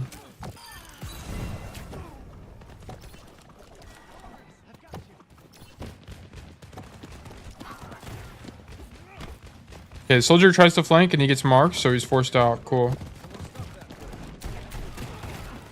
Here, greed for the BAP. And this is what I'm saying. Like, this angle is not good. It's just not good. Okay, here, greed for the BAP. We could have killed him, sure, whatever. Your soldier dies because the tank gets to walk up main for free. Because no one's there shooting him other than the soldier. And now it's just awkward. Yeah, it's like, what are you supposed to do here? This is why I don't like this. Like, part of why I don't like this angle. They all go under you, and it's like, what do you do? The answer to this is you stand here and shoot them. This is the answer. 100% that is the answer. Because then, from here, if you know they're dropping under you, or they're in the building, okay, cool. What you can do is you can just drop to here, play back in this mega area, and then you can deny the doorway and shoot them here as well. And then you can rotate top, which is really good for you on defense. Tank can't walk up if I'm there, I see. Yeah, I mean, yeah, but it's also just like circumstantial, right? It's like, where's the enemy team and how can you kill them and deny what's going on? I understand why you're playing on the high ground, right? Your Roadhog is, I don't, like, this guy should not be playing like this. You just happen to be in the depths and this is just how your tank is playing. This is just objectively bad. Your tank shouldn't be playing this aggressively like this with the comp you're on. You're on a double hit scan comp. This doesn't make any sense. Like, with the double hit scan comp, what should be happening is Hog just stands on the corner here, and then you and the soldier just deny angles, right? Soldier plays main, spams down main, and then you deny this rotation. It's really strong. It'd be really oppressive, but this guy's trolling. And now you're... okay, so here you definitely should not roll off the high ground. This doesn't make any sense either. Standing up top here... Look, now after your tank is dead... Okay. Actually, I can understand why you do this. I think you think the fight is lost. So you're just like, let me die. Which, honestly, is probably fine. But now that you get Pocket here, honestly, I'll probably with Deadeye here, I'm gonna be real. Oh, whatever. That first fight was just a mess, I'm gonna be honest. Okay, on these fights on Rialto, your win condition is you absolutely 1,000,000,000% need to be here at some point because you need to be able to rotate either to this door or up top. Pick one, I don't care. Okay? Pick one, I don't care. Literally, they're both equal, like not equally as good, but in different situations, different ones are stronger. But that's the win condition on this fight. If you don't have someone on the flank on this fight, it is losing, okay? And this is if your team is crossing the bridge. If your team has already crossed the bridge and you're already staged for here, I guess you can stand here because you technically have the space that they're trying to take. But if you're having to cross the bridge, you need to be here to make this rotation. Or else your team is just going to get stopped. Yeah, and because you don't commit to the rotation, like here, instead of shooting this Reaper, screw this. You should be walking forward down bridge like this. Perfect. Instead of stopping here to shoot, you should commit to the rotation. Bang, bang, bang, bang, bang, bang, bang. And then rotate like this. Because guess what? You would be here with the Deadeye and you carry the entire game. Okay? Does that make sense? But now you have this Deadeye, which not only do they have a window on, but you have no cover. You have no cover other than the bridge itself. And these Deadeyes never work, by the way. Deadeyes here almost never work. The higher elo you go, the less these Deadeyes will work. So you did not look to be the win condition here, and that's why you lost. Because you just stood in main and popped Deadeye. Doesn't make any sense. You need to go right side. 1,000,000,000% go this way, and then look for something. Sometimes you'll already have a DPS here, and then fine, okay? If there's already a Tracer or a Genji or a Sojourn or something already hard flanking, then you can stand in main. But as you play the game, you'll realize your other DPS doesn't have a brain most of the time, and they main bot, okay? So how do you be the change you want to see in the world? You don't main bot. You don't main bot. That's it. That's literally it. And that's how you win. So yes, you should have went right side here. What's the big takeaway? Is this part of making the right choice for later games? No, I mean, he should have done it here too. He definitely should have. The takeaway here is, what is the win condition? What's the win condition in this fight, guys? How do we win this fight? I don't know. I literally don't know. Because no one's on an angle, I have literally no idea how we win. Like this guy, how does Reaper die, by the way, guys? How does this Reaper die?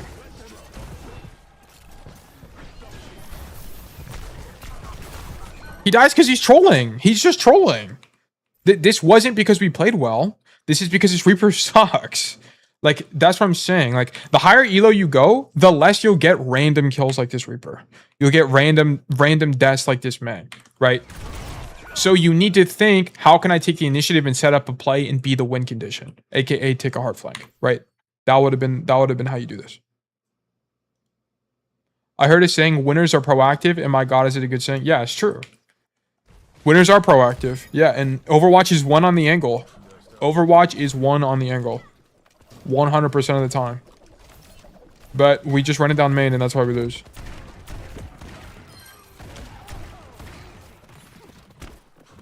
Okay, go up top. Shoot these guys here. I'm fine with this. Just get these guys out. Get these guys out. This is fine. I probably would just still shoot these guys, to be honest with you. Get these guys, get them out. Get these guys out. Get these guys out. Shoot this queen. Get all these guys out of the room. Get them all out of the room. Now go for backline. That's what I would do. Just get them out. Get them out. Then go for backline. Perfect.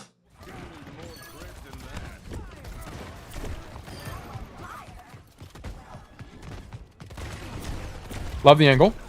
I would not push the soldier. Yeah, I would just stay here. Cool. Now, okay. Now read your tank's intention, right? You see that your Roadhog is going under to go fight this soldier. Low key, I'm dropping and I'm going to go fight this soldier right now. Matching my tank's intention. You see the Roadhog going for it. Oh, you didn't notice that he dropped. Okay, that's fine. Or that he went under into the spawn. Okay, that's fine. We thought he rocket jumped over the wall. Okay, I see. That's fine.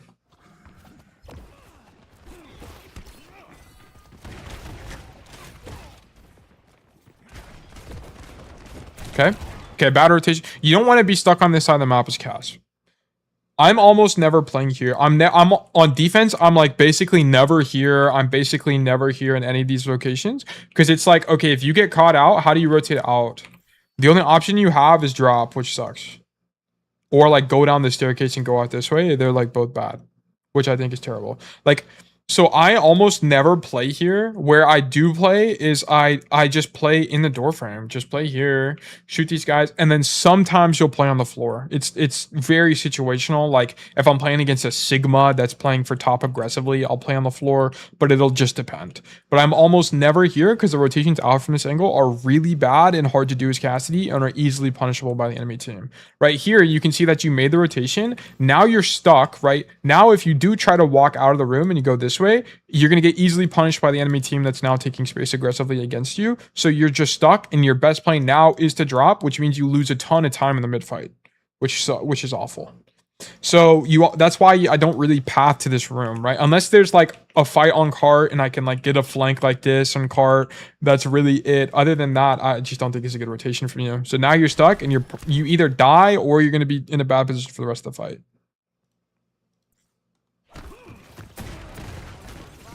Yeah, so now you have to look. Now you have to drop, and they get to take all this space for basically free, and it sets up for a big ulti, which only kills one, but it's just awkward. Like this whole thing is awkward. Can you jump roll to staircase on left? I actually don't know. Oh, from here to here, I don't think you can make it. I think it's too far. I'm pretty sure this is too far. If you could, that would be good here, but I'm pretty sure it's too far.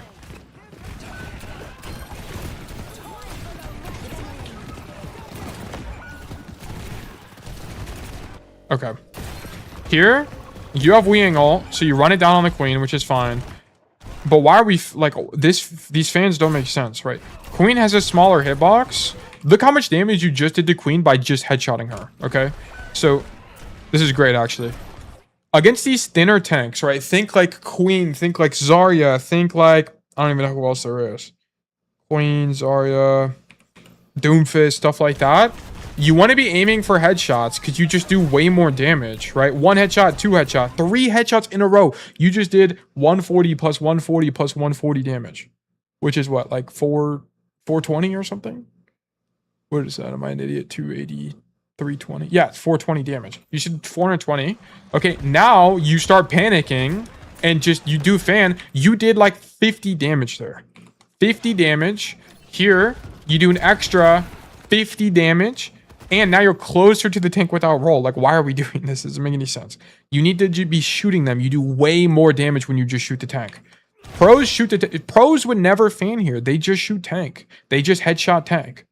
You should just be headshotting tanks. You're going to do way more damage. Also, this is a distance management issue. After the Wu Yang ulti pops, you should no longer be walking forward here. Your next train of thinking or line of thinking should be, how do I get further away from the queen? I understand she's 1 HP, but your gun does damage from range, okay? So start roll backwards and start backing up to make sure that you don't die, okay? If you don't kill the queen, whatever, but you need to make sure that you don't die here. Yeah, because that doesn't make any sense.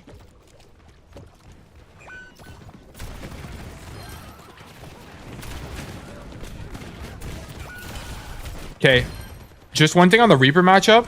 The higher rank you go, the more that Reapers will TP and Wraith instantly to avoid flash. So just keep that in mind. This flash, in my opinion, is fine, but just keep that in mind as you go higher. Because it's important that to win the Reaper 1v1, you need to hit flash. It has to hit. Do you actually do anything wrong here?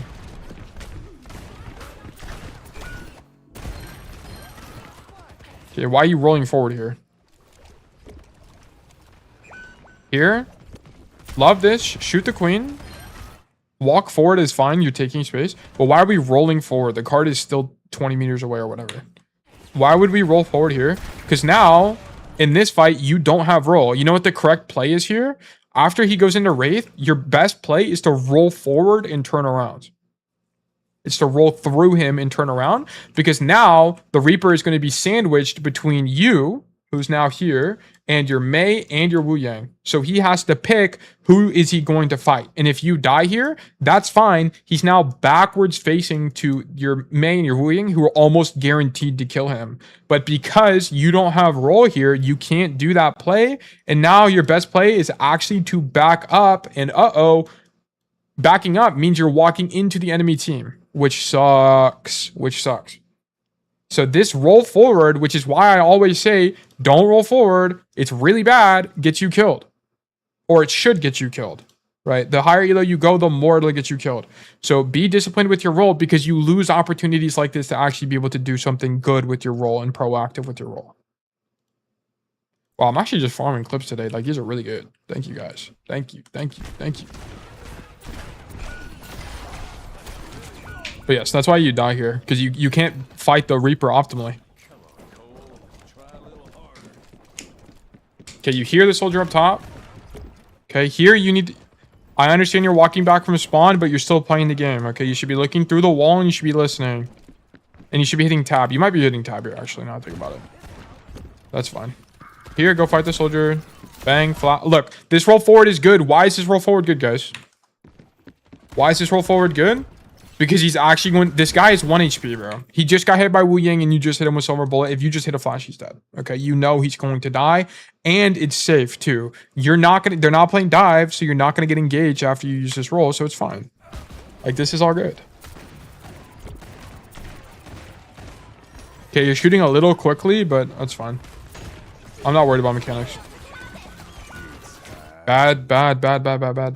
Look, if you're going to Deadeye...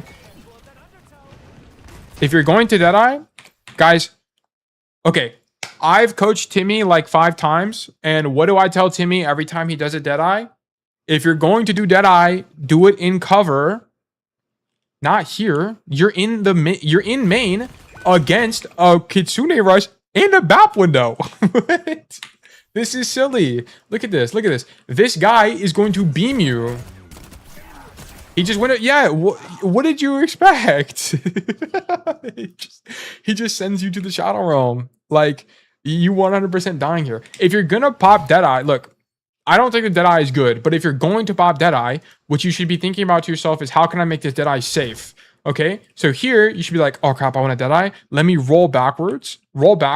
Play the corner like this and Deadeye, and it's safer. Bang. Or do it from here. Bang. Tail tech this. It's really good. You would have lived and you would have made a bunch of space. But I mean, that's ignoring the fact that 2 people are already dead, but whatever. Hello, do you coach silver codes? Yeah, I coach any rank. Just not stadium. I don't coach stadium. Also, welcome to the stream. It's good to see you. But yeah. This was your problems. Yeah. Like, this is just a bad Deadeye. And I hope it's obvious to you why this is a bad Deadeye. Right? They're all looking at you. There's already 2 ultimates going on, and you don't have cover. If you had cover here, if you pop the Deadeye right here, blaringly, okay, cool. Then sorry, I'm not trying to be mean. I'm just trying to make it apparent to you why it's good or bad. I would actually not be entirely opposed to it if you were on an angle, or sorry, if you were using cover. Like if you tail teched here. I wouldn't be. Then I would just say we probably shouldn't be popping Deadeye because 2 people are already dead. But Yeah, never mean always get sure. Okay, cool. Just making sure. But yeah. Okay. But yeah, if you do want to, can someone do exclamation point Discord in the Twitch chat, by the way? That'll give you the Discord link. If you're not already in the Discord, you can submit a VOD for review in there. I'll take a look. Thank you, 65. 65 in chat is Zeonixx, for the record, for all the YouTube frogs. Okay. All right, what's going on here? Here we come to the angle. We see the soldier. You hit him with silver bullet, and you hear he's still on the right side. 65, this is where you get out your big boy, you wear your big boy pants, and you 1v1 this guy. He's super extended on the angle, and you just hit him with silver bullet. Dude, you gotta just swing him. He's right here. And you can do it safely, right? You just come here and shoot him. You know he's right there. Just go fight him. And now you missed your window. So this is a little bit... You should have taken the 1v1. It's honestly still good, right? You can hear the enemy team, and they're a gajillion miles away. So honestly, just take this 1v1. Like, it's good.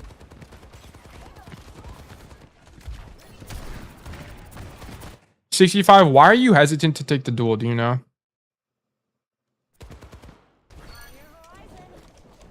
Like, why are we not walking on this guy? After this, why do you not walk on him? I thought they were more closer. Okay. Okay, I see. Why do you think they're closer?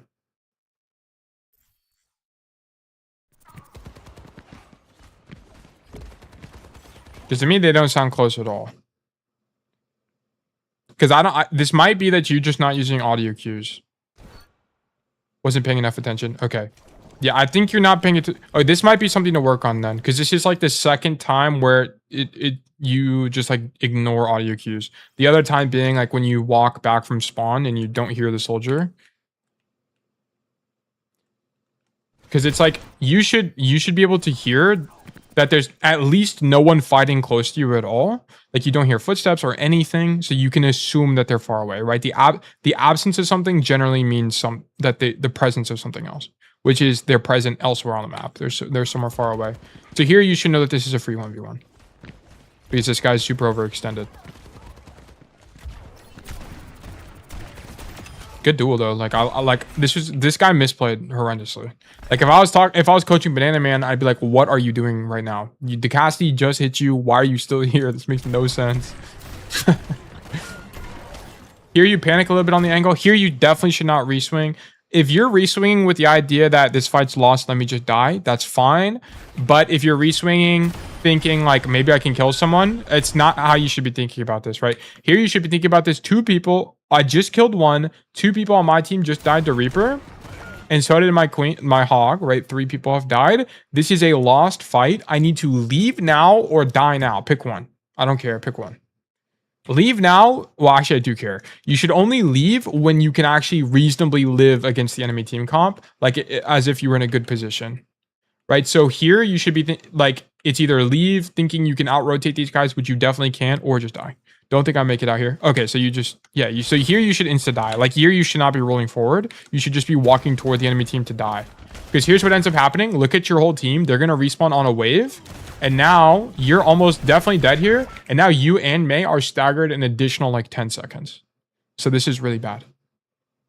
You 100% should have just stopped moving or like walked toward them or something to look to trade out. Like there's actually a good chance you killed the Reaper here if you just walk forward.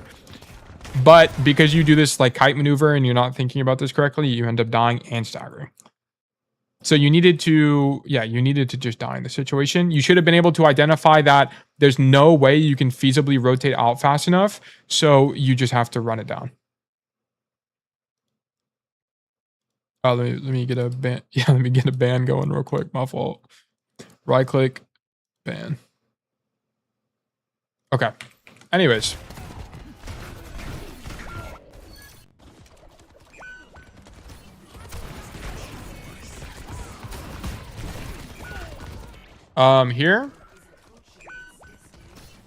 Here, don't walk forward. This is another roll issue. Don't roll forward here. How do I take high grounds against a Reaper? I always got contested by him. He just TPs to me and I just die. That's why I lost my last game. It'll just depend on the map. That's going to be map specific. What map were you playing? And I can give you a better answer. But in this moment here, by the way, 65, don't roll forward. Don't take space. Just stay back here and shoot them. I understand it's overtime, but you have to trust your tank. You have to, your tank, you should see, like what you should be doing here is as you come from spawn, you should be looking through the wall. Sorry, you should be looking through the wall to see where your team is, right? So here you should see, okay, your hog is walking forward and you have two guys on the angle. So there's actually, I'm going to be honest with you, a relatively high chance you win this fight, like 25 to 30% chance you win the fight.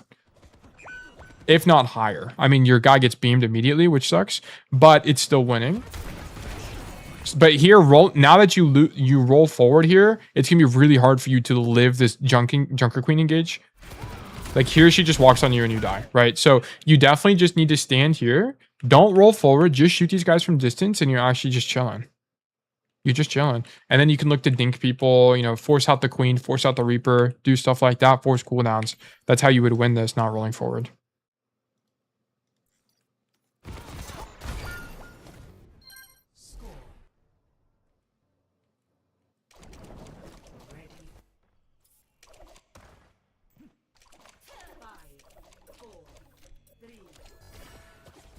Okay. Here, I wouldn't roll out the high ground. I would just go out bottom door, but this is fine. Also, just keep it, for people watching this in the future, if you make this rotation, just don't roll, because there will be some times where you get booped off by Pharahs, Lucios, balls, stuff like that, and you'll need to roll to make sure you don't fall off the map. But this is a really good rotation. It sets you up to be able to play make heavily. So here, when you see this Reaper TP, your idea needs to be make space and look for flash at the same time. So here you should be walking right side to increase the distance between you and the Reaper. 100%. There's no reason to just stand point blank against him. This is what he wants you to do. And you should not be fanning at all. You should be shooting him. Don't fan, just shoot. Because the problem is, it's going to be like that Junker Queen engagement earlier where you're going to miss shots and do 6 damage. The way you win this is you hit a headshot. You just need to hit a headshot. The first fan I can kind of get behind, but this fan doesn't make any sense. You should be aiming head level and then just trying to hit a headshot. Not fanning his body. Doesn't make any sense. Like, this is inconsistent in losing. A better Reaper kills you here, even with the Curie pocket. But the angle is good, by the way. I like the angle. Okay, here you're up 3, so walking forward is fine. Just keep in mind how you win on Rialto is really, really predicated on you taking this high ground. Okay, because when you're up here, you can spam out bridge and it's hard to clear you. And you 1 billion, quadrillion, 10 billion% need to understand that they on the enemy team don't have any good ways to clear the high ground, right? Look at their team comp. Can BAP? BAP can kind of clear the high ground. So can the Kiri. The Reaper can, but the Soldier and the Junker Queen can't. Most importantly, this Junker Queen can't, right? The tank can't clear you. So it's easier for you to stand up here uncontested. And these 1v1s are actually really winnable for you. They're winnable for sure. So you need to be thinking about, I need to come high ground, because this will be your win condition in the mid fight, because you can just shoot them as they cross bridge. And also you can threaten the drop like this and, you know, Assassin's Creed assassinate someone, right? So look for something like that always. I think I take height from right stairs. Okay, cool. Good kill. That soldier was overextended. That's good. And then we come right side. Perfect. So here you are a win condition. You're on a really, really strong angle. Poke out the Queen. I love this. You're very aware of the Reaper. So, okay. Here you're aware of the Reaper.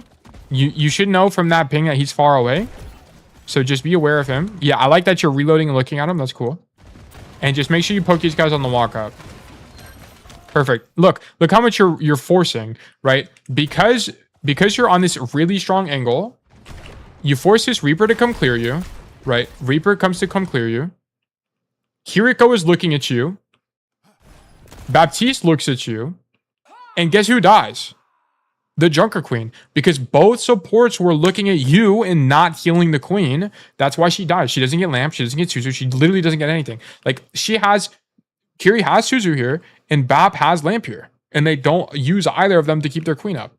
Right? So this is why angles like this are so good, because it causes disruptions in the enemy team comp, and it gives your team opportunities to win the game.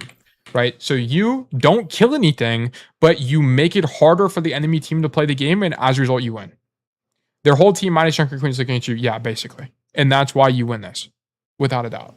Oh yeah, and you're getting looked at by Bastion too. Yeah, like they're literally all looking at you. And that's why the scoreboard lies, because the scoreboard wouldn't have told you that this angle is winning.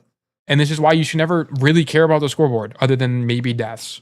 Nothing else matters because it leaves out really, really important parts of the game, like coming high ground on Rialto, which is why I always recommend people come here. So yes, perfect. Also, excellent clip. Anyways.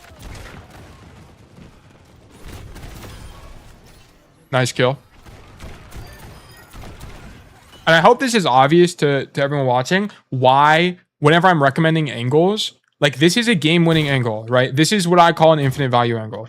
Just being here is enough to win. Another example of this is if you're ever on first attack on King's Row and you can get on the high ground behind point, you just win. You just win. It's way too strong. You deny so much from the defenders. You are really hard to clear. You're expensive to clear. You're a really tangible kill threat. Like it's an infinite value angle. You just win. This is another one of those angles. More often than not, you just win by standing up here if they don't have a tank that can clear you, right? This will be harder to play when they're playing something like a monkey, something like a diva, whatever. Stuff like that can actually come up here and fight you. But if they have a ground tank, you almost always win this. Okay. So now that we cap, we stage high ground. To come help our Roadhog. I like that you're taking space really aggressively to help Roadhog. This is cool. And I like that you don't drop. Why are we fanning though? Stop fanning. Just shoot them. Just shoot them. It's better. I promise. You know how you got 6 headshots on the Queen earlier? Well, you can't do that if you fan. Okay, so don't fan. Deadeye? I'm not... Wow, you get robbed here. What just happened? Wait, what? Okay, so... Deadeye. Queen is on your screen. Red Skull. Draw... Saved by street lamp, not even BAP lamp, lamp post. This is actually so tragic. This is actually so tragic. Why is his ultimate in the game? His ultimate is actually so awful. Oh my gosh. If you drew slightly earlier, you would have killed her, but whatever, it's annoying. I actually don't mind the Deadeye. I think the Deadeye is fine. Wow, you actually blow this guy up. Does he just not wraith or do you have perfect timing? So there is a frame where you can actually catch him before he wraiths. You might have gotten like the frame perfect hinder. I think you did. Maybe you didn't. I don't actually know. But that guy explodes. And now we're on a super strong angle. The Junker Queen dropped behind you. So now you can shoot back on for free. This is sick. No! Why are we unswinging? Just shoot them. Just shoot them. Your hog is already in. And you're at full HP. Like, you're not going to get walked on. You just saw the Queen drop. What? No way. Dude, this is actually such a good angle. You need to stop fanning the Queen, first of all. But second of all, you know she drops. You know she drops. Just shoot these guys. That guy just used roll too. Just shoot them, shoot them, shoot them. Force them to look at you. It's the same principles earlier, right? When you were on this angle here, it stopped the whole team from supporting the Queen's engage. Do the same thing. Pressure out the BAP. Force lamp. Pressure out this Cass. Aim diff this guy. This is where you win games. It's right here. And then just don't die. That's all you have to do. Just do a bunch of pressure on backline. Force him to deal with you and don't die. That's how you win this. But you backing up here for no reason at all. Like, look, what are we doing in this mid fight? This is really bad. Yeah, your hog just deadlifted this, fortunately. Okay. We changed our Spotify playlist. Stop fanning. Stop fanning. It's not good. Stop fanning. Just shoot him. Stop doing this. Okay. That's what we need from you. That's what we need from you. I'm typing to the Junker Queen about how she died. Oh, I see. It's a reasonable typing moment. This is what we need. We need more of this, more of these 2 taps, and less of the fanning people at close range. Stop fanning.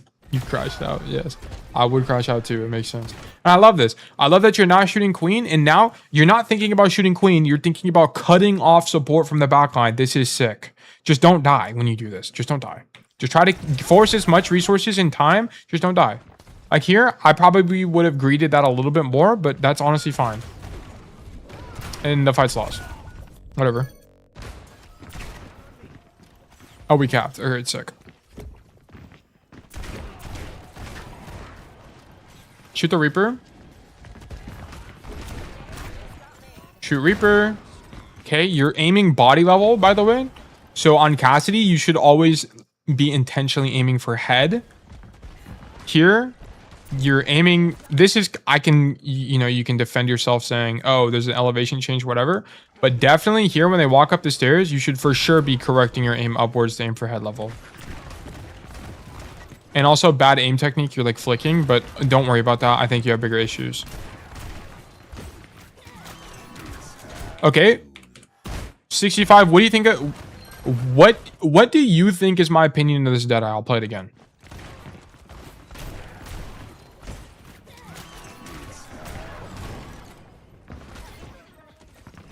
What do you think is my opinion?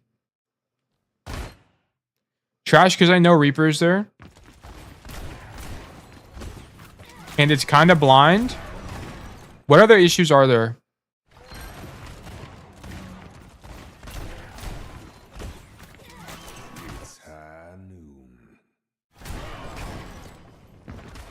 What's the one other issue with the Deadeye?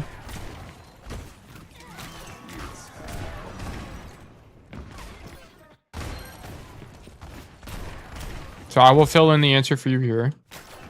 The answer is that you go wider instead of playing cover here. Just play cover. Just stand here. Stand here and tail tech the corner. It's really good.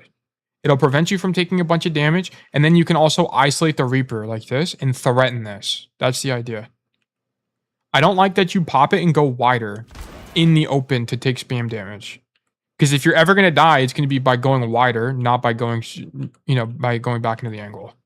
The Reaper being here is whatever to me, right? You have damage resistance and the Kiri's with you on the angle. Like you see the Kiri, right? She's there. So I'm not really too worried about the Reaper. It's just like, why are we going wide for no reason? Can you do a tail tech demo? I kind of get it, but not fully. Okay, sure. Yeah, I can do it. I also, yeah, we can do it. We can do it in just a second.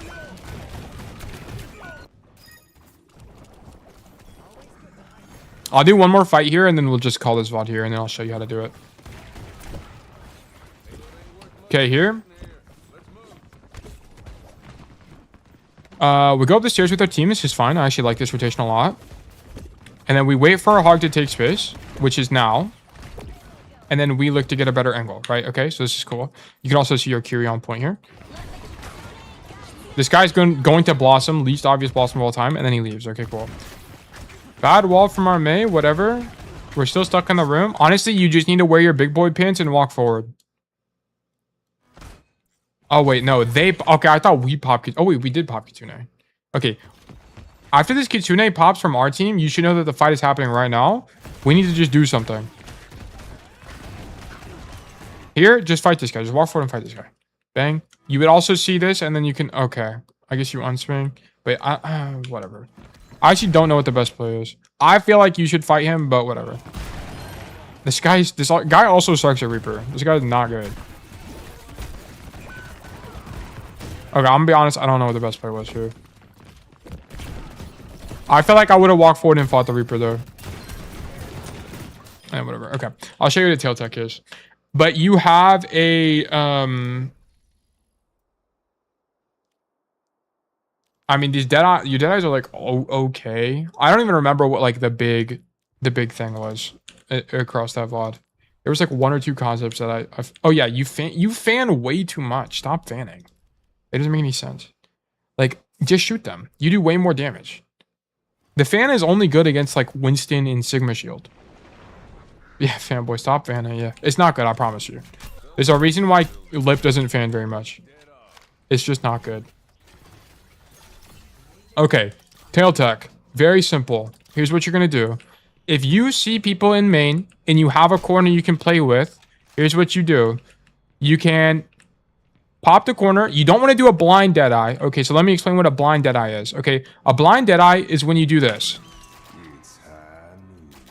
or more explicitly, it's when you pop the deadeye without knowing if anybody is there first. So it's stuff like this. When you don't know someone's there and you just pop a corner. Okay, because what will end up happening is you will pop a corner that you think people will be at, and then you'll be like, no one's here, and then you'll waste time and your ultimate doing nothing. Okay, you almost always, I'm talking 98% of the time, you want to pop deadeye after you swing the angle already.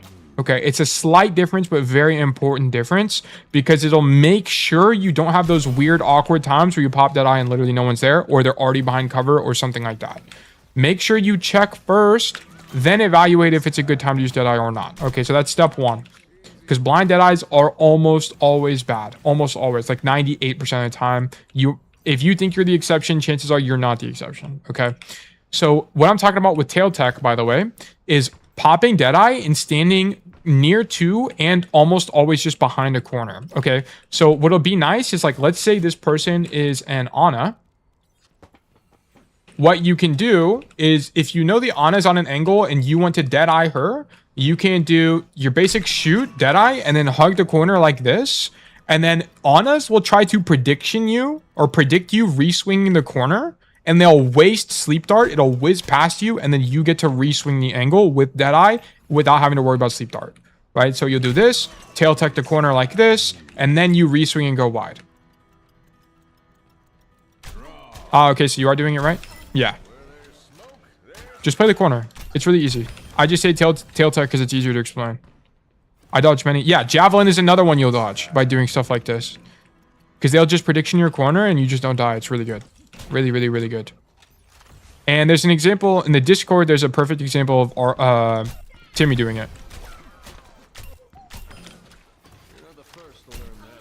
But yeah, that's how you do it. I thought there was something to do with jiggle peeking for the skull timer. Yeah, you can also, there's like a bug with the skull timer where, like, you can, like, get it to still trigger from behind a wall. I don't even know how to replicate it. There's some walls where it, like, still gives you damage. Like on Busan, there's like a wall you'll still get damage from. But I don't really know how to do it or replicate it. Like here. Yeah, I don't really know how to do it. I'd have to actually investigate it. Yeah, I just say tail tech because it's more concise than explaining. Just unswing the ankle when you pop that eye. But maybe I'll just say that. I don't know. Either way. Anyway, I hope that was helpful. But yes, we will do Timmy's deadeyes now, which will be a perfect segue anyways, because we're talking more about deadeye here. Okay, thank you, Tail. It's midnight for me now, so I go to bed. But have a good rest of your stream. Yeah, of course. Thank you for tuning in. I always appreciate you, man. And I'm glad it was useful for you. Okay, Timmy, we have a gajillion codes, so we're just going to fly through these with just the deadeyes. Oh, and they are conveniently labeled.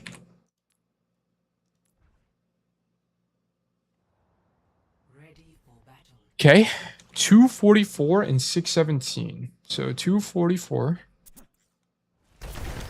Okay, so we cap point. We are on the right side of the map against double hit scan and a hog. So you're denying the right lane. Okay, you're probably fighting this. Okay, you roll out, that's fine. Okay, a little bit wide to the angle. But here you need to be thinking, Timmy. It's not blind. Okay, so you actually check to see someone's here. You see the hog is extended, but has the hog committed to the rotation? That's what you need to be thinking to yourself. Has the hog committed yet? I wouldn't say he's committed yet. Like, if he was going to commit, I think he'd be like here or something, or like at this corner or something like that. That's when you would use Deadeye. I think this is too early. This is too early. Also, you're a little bit too far from the corner as well. That's a different issue. See, you should be like here, basically.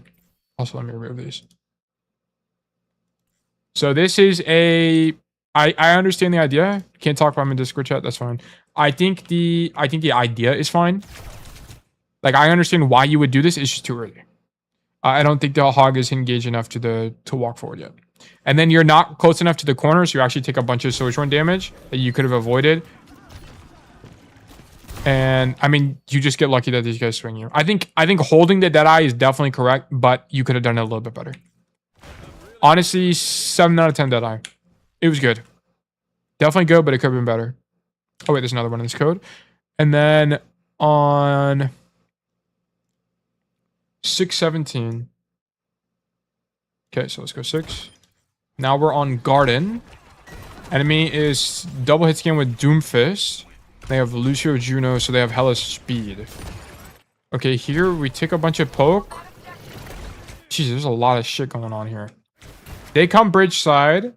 You charge Doom Punch on accident. It happens. Okay, so they Deadeye. They use Juno on point. You know the Doom Punch is gonna come for you main, so you unswing, which is actually tough as hell. This is actually sick. Now he's stuck in the room with you with no punch. We just don't draw. So this is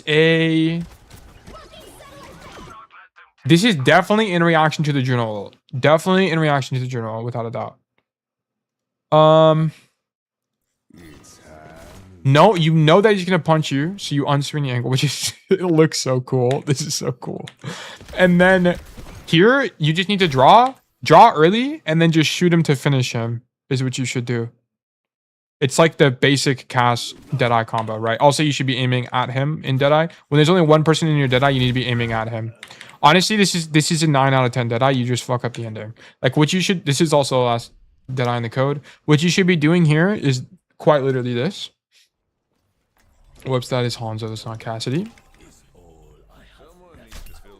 So when you have Deadeye and you're Deadeyeing a single person, ideally you open with the shot for, well, ideally you have Silver Bullet. So ideally you would go, well, let me change this to Doomfist so it'll be like more directly applicable. Ideally you would hit Silver Bullet first, then Deadeye. Aim at his head, draw early, shoot headshot. That's the fastest way to kill him. So you just don't draw early. You like wait for a red circle entirely. So if you don't get the headshot, if you don't get a shot originally, you should be aiming at his head, draw early, headshot like that. And the size of the circle is all feeling. I can't like tell you or give you a rule or anything. You just have to have an idea for it. So it'd be like this, aim at him, draw, headshot, and then just kill him. Sometimes you'll get it wrong. Like I get it wrong a lot. But it's better than staying in Deadeye for the whole duration if you can avoid it. Like as long as you can get that pretty consistently, it's definitely faster. But the Deadeye was like 9 out of 10. It was actually really good. I like that you use it because it could, if someone else besides Doomfist pushes out main, I didn't know who else was there, if there was anybody else there. But if anybody else does follow up, it's a lot more awkward for them to take space aggressively. So you can deny the push and you do a lot more there. So I actually like it. But yeah, we just need to draw early. Okay, so that was Li Zhang. And then let's do Atlas. These timestamps are very helpful, by the way. Thank you for this. So Atlas 301. So we'll look at like, I don't know, 250-ish. Okay. That's not us. This is us. So we are cast with, okay, we're like a rush comp, double hit scan against Doomfist double hit scan comp. Okay. What a team comp battle we're looking at here. We do have Deadeye, and we gave up a lot of space here. Honestly, you give up way too much space here. I mean, we're not coaching this, but like here, yeah, I don't know why you come all the way back to point. You should be looking to poke a little bit. But, oh well. I'd rather you do this than run in their backline, so whatever, it's fine. Here, now they take space aggressively, so you give up space looking for a Deadeye. Okay, the only thing I don't like about this is you're double up with your soldier on this angle. Like the better Deadeye is from here. So this is like a, you shouldn't be here anyways because you're doubled up with your soldier. Because the problem is like your soldier ends up popping visor. So for them to zone out both of these ultimates, they only have to unswing one angle. Right? So like, why does it angle like that? They only have to unswing one angle, right? You're both here. So now if they want to zone out both of you guys, they just unswing like this and they're safe from both things. So this is a mistake. Right? You should be here because if you're here, it's a lot harder to unswing both ultimates at the same time. And you should have not been here out of principle of not doubling up with your DPS if you can avoid it, and you could have avoided it here. So you definitely should have been left side and then pop the Deadeye and then just tail take the corner and you're fine. But after you pop the Deadeye, I think holding it versus canceling it is definitely better. I definitely think holding it is better there. So I think this Deadeye is like 6 out of 10. Out of principle, you should have known that Soldier is on the same angle with you. You should have played a different angle. But I think Deadeye, in response to the ultimates they used there, was good. It's just you need a better angle. Okay, 650. Okay, so we capped the point, and now we're defending. You're a little bit aggressive here. Fan the Doom in that situation is largely fine. I'm not opposed to it. Oh, and then you just took Silver Bullet. That's cool. Ban this guy. Don't like you walking forward at all. It doesn't really make any sense. Just shoot him. Run away. Shoot. Nice headshot. Wow. Sick. They're all in. You have a really good angle. Oh, wait. We don't even have that out here. 650? Is it 550? It might be 550. I think it's here.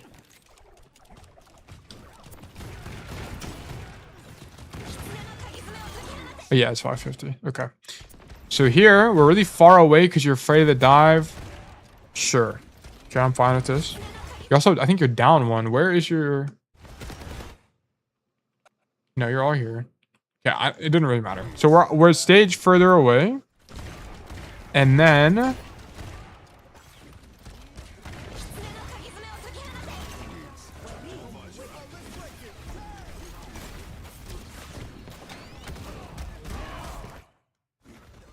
I think this is like a 10 out of 10 Deadeye. This is a really good Deadeye. I like this a lot. This makes it really awkward for him to walk forward. The Bastion doesn't go wider. Notice how the Bastion doesn't go wider here. It's really awkward for him. This Kiri stays in cover. Just hard pockets the Bastion. The Ana.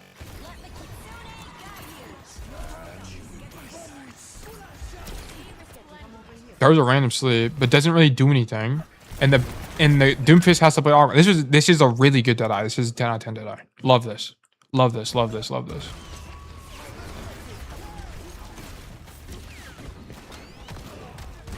Yeah, this is amazing. I even think holding it. I don't think drawing at any point here is good. I mean, if you were like literal god, you could have drawn and killed him there, but that's really hard to do. I think it's a really good Deadeye. You have 3 codes on other maps. Yeah, there's still, I think, 2 more. Or there's 1 more on this code. So we're going to look at that as well. 740.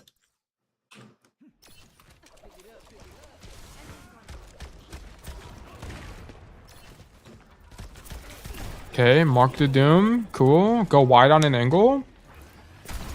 I would just ignore this guy. I would not even fight this guy at all. I don't think it really does anything for your team. Just look for backline. Yeah. Like, you could have killed this Ana earlier.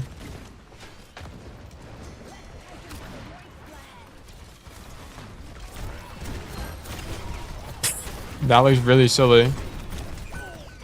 This is fine.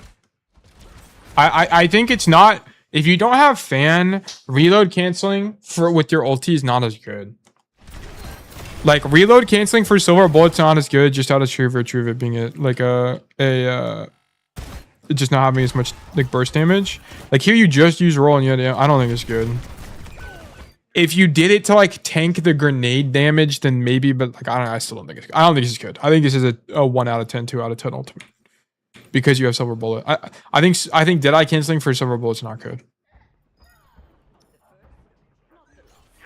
And there was nothing to like tank there. You weren't intentionally trying to tank the nade. You were just like trying to get another silver bullet off. And I don't think, yeah, I just don't think it's very good. Okay, we'll look at the Samoa code.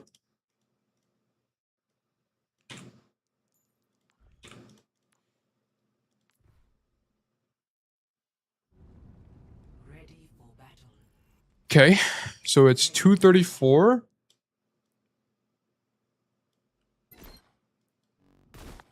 Okay. Oh, okay. It's 224. Okay, so here we're in main. So I guess the idea here is to Deadeye to take space with your team, or to help your team take space. Sorry. You know, Cass is on the right side. You know, Genji's on the left.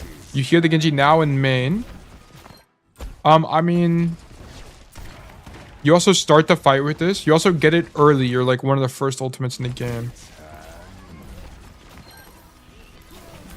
Oh, and you go wide with speed boost. Wait, that's actually sick.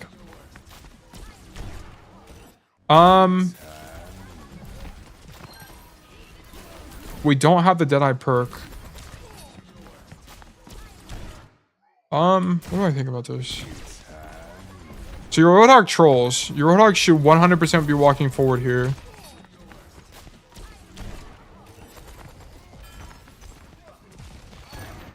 I mean, the risk reward is there.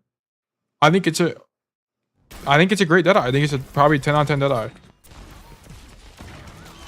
I think it's good. I like that you open it on a corner, so you actually you completely dodge this. Like, notice this.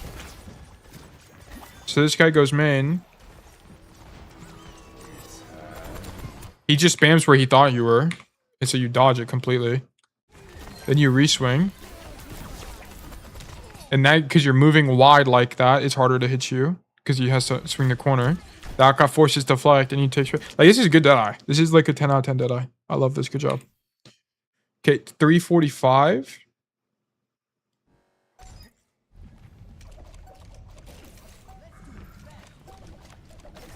Okay, you have point, and they're coming back to point. You hear trans. Now you're backing up to give space early. This is gonna be a bubble. Okay, he doesn't have bubble. That's crazy. Oh, he bubbles there. Did you see it?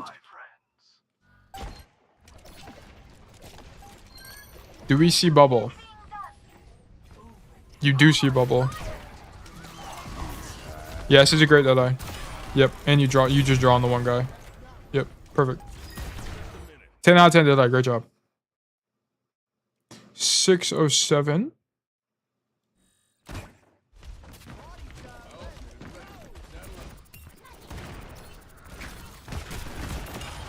Okay, that guy's trolling.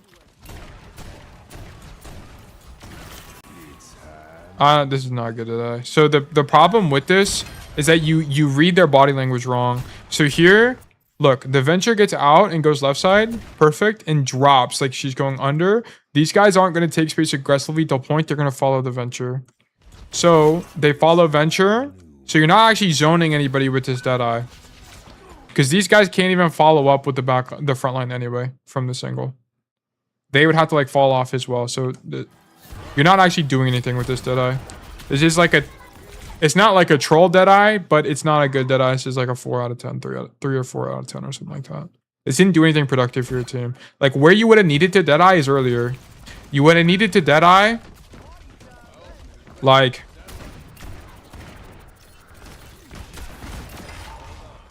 Like here, like once you see your Ventures in main and it's getting actively chased by the enemy team, you would Deadeye here to save the Venture is how you would use this. So you need to do it here, especially when you see your Venture get stuck, you need to do it now, but you're just too late. So they already get to get out of choke and there's just not a lot you can do here to follow up. And I'll be honest, even if these guys come top and not go bottom, I don't think it's good. It's still, I don't think it's good. Like you're still, I think your tank is dead. Yeah, your tank is coming back from spawn. So here you should just honestly let them flip point. I wouldn't even Deadeye here at all. Yeah. A good hygiene with the Deadeye though. Like I like the unswing and you get to dodge everything, but the Deadeye itself I just don't think is applicable here or appropriate. Okay. Then 745.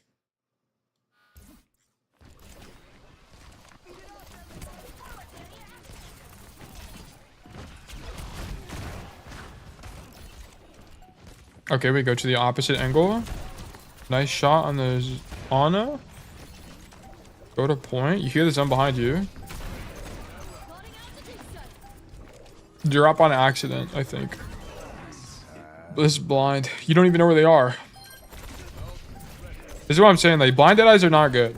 This shit is not good. Nah, this is...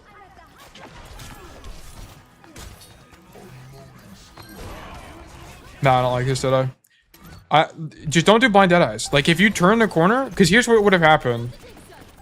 Here's what should have happened here. You turn the corner, you see the Zen enchant, and you should see, okay, sick. I can actually walk out the angle and come over here now. And then you'd be super wide and pop deadeye. Is what you should do. Grab Mega and then pop deadeye or something in the mid fight. Blind deadeye, 0 out of 10.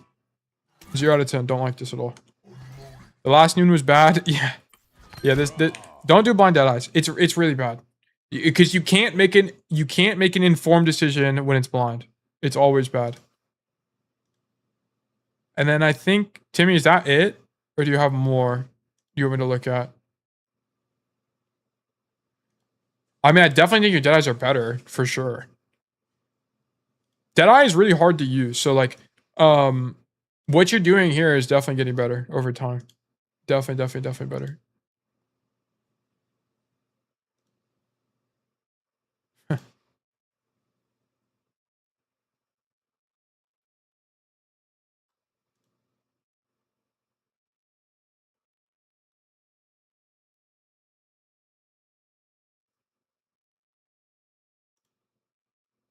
But yeah, I think that unless I heard back from what Timmy's typing right now.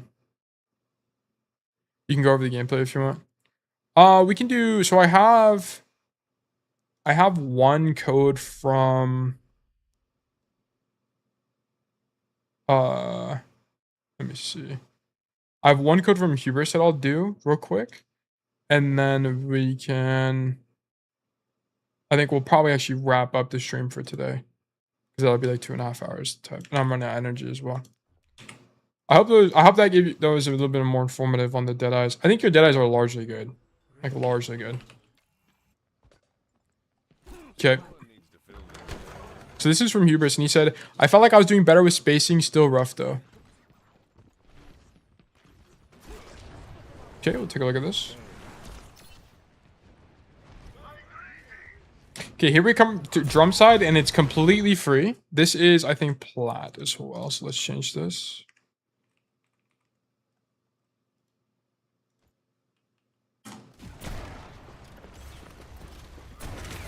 Come straight to right side. And the angle is free. So here, I would honestly get even greedier than this. So here you should see that literally nobody's on the right side. Goes super far right. I mean, I maybe shoot the Venture, but honestly, I would just see that all of this is free. Hard rotate, and then look to kill his Kiriko. Or something like that. So especially try to fight this Moira, right, is what I'd be looking for.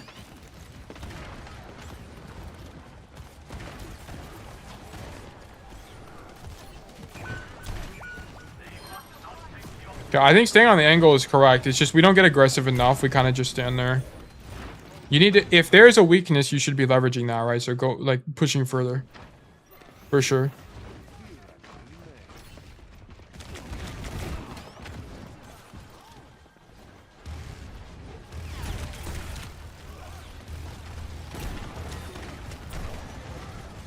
Okay, here it's the same idea, right? Like, what's our win condition? Here, no one is right side at all. Literally no one is right side, so fill the empty space. Right, so go wide, swing the window, and then just start shooting their backline. Right? Like, it's actually just so much better.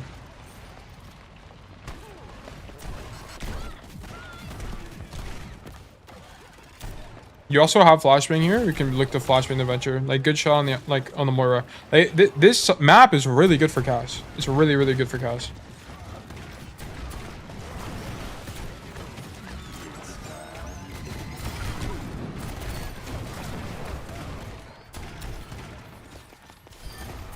Yeah, and then we just stand here and shoot everybody. This is great.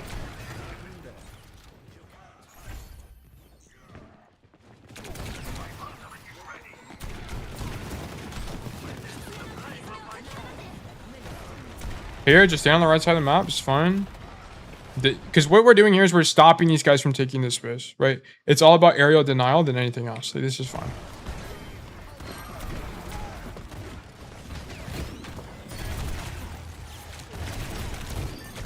Okay, so a little bit bad hygiene here. So here, why are we swinging an angle when we're reloading? This is bad, first of all.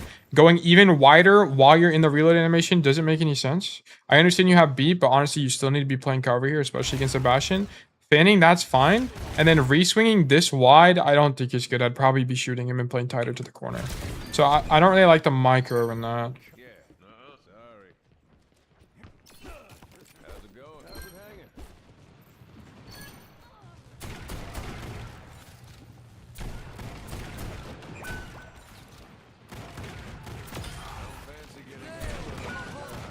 Okay, just stay on the corner.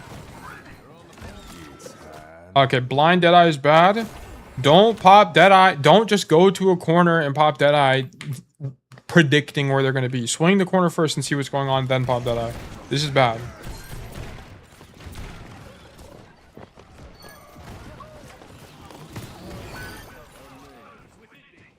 Okay, but being on this angle is really good. You just deny so much space from the enemy team, and you have a lot more playmaking.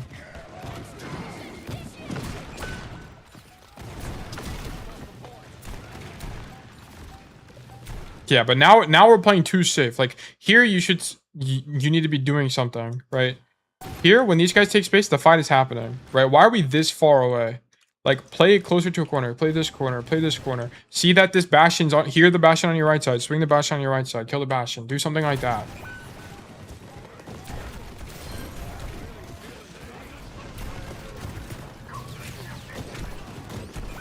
Okay.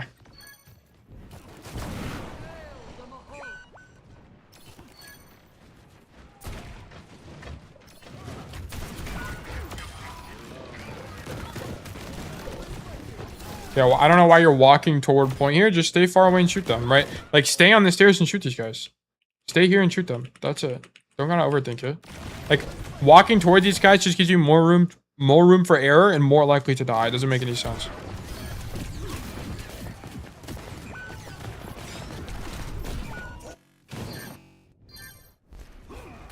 And you actually lose that, yeah. Like, if you stood further back on the drum side, you're fine. You just shoot them from there. You also had Deadeye.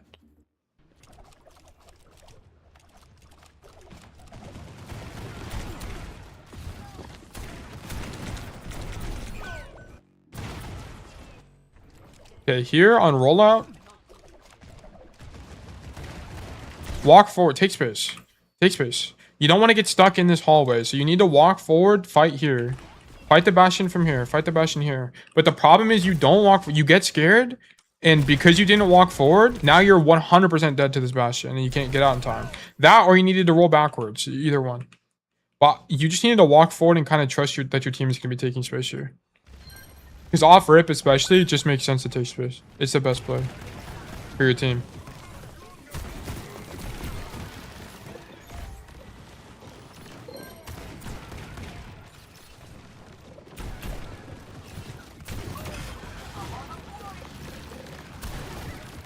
Okay, here. I actually love this flank from you. This is sick. Here, don't walk forward, go wider, right? So here, stop walking forward like this, go wider like this. And stand here and shoot them. Because it's the same thing, right? You walk toward these guys, it makes it easier for them to punish you, right? That or here, you needed to not go bottom and go top instead. So here what I would have done personally, shoot this Bastion, whatever he dies, that's sick. Then instead of walking forward, I'm definitely going left side. You actually jump in this little planter thing, jump up top, and now you have a better angle to point. And then you can hear the Juno behind you and turn or do whatever you want. So it's just easier that way.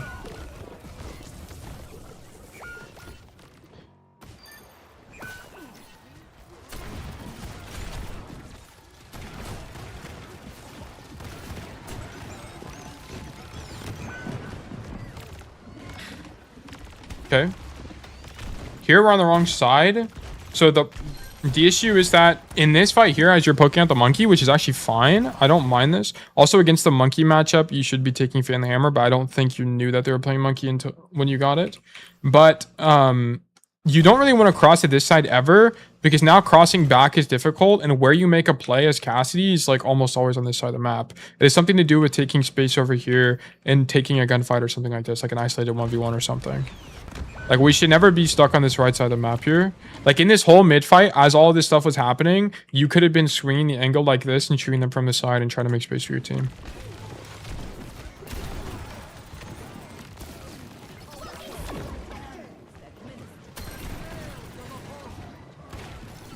Yeah, honestly, this is fine. So once the nanoed Ryan goes on your backline, there's not really a lot you can do about it. So instead, going for this Bastion is actually really cool. I would either take the 1v1 aggressively or look to cut off their backline like this, like wide swing like this and shoot them down main kind of situation.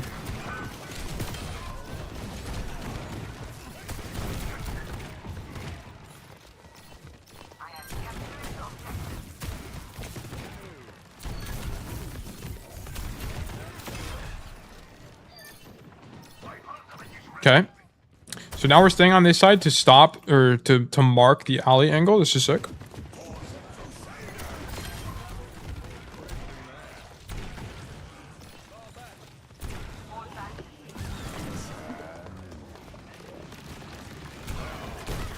Juno's one. I wouldn't pop Deadeye here.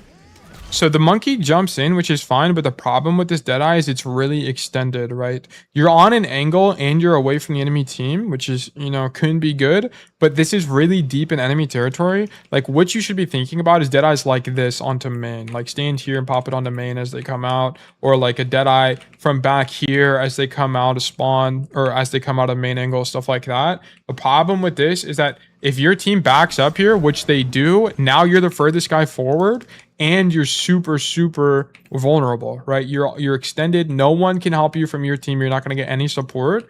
Are you cutting off his backline? Maybe, but if they have even an ounce of coordination, you can just die here, right? Like here, what you should be doing is not actually swinging wider with the Deadeye. You should be unswinging completely and walking back out and leaving. This doesn't really make that much sense. Out of principle, yeah, like this is just too deep. Like the angle is too deep, and because like I think you can maybe argue for it here.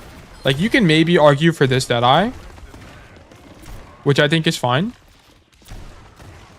Well, it's a little bit further. You can maybe argue for this Deadeye, but at this point, after this Ryan pins in, I think you almost definitely cancel it and just give space and just shoot your gun. Or if you hold the Deadeye, you definitely don't go wider and you instead play back here. Because that way, whenever this Venture goes on you, you're already like back here rolling and it's harder for the Venture to kill you and you can maybe win the 1v1. So it kind of just depends on what perspective you want to have on that in particular. I don't think the Deadeye is good, but if you think it's good, then I think you could have played it better.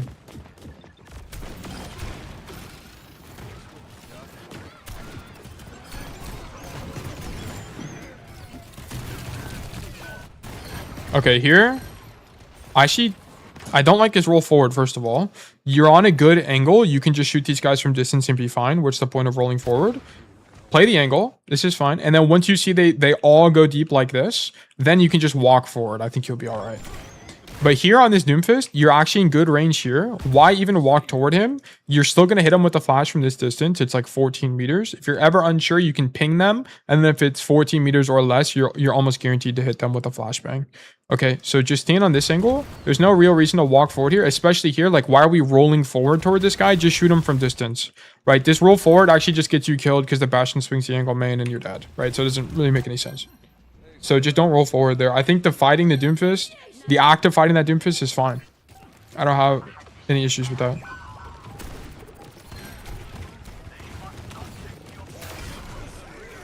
Nice kill on that guy.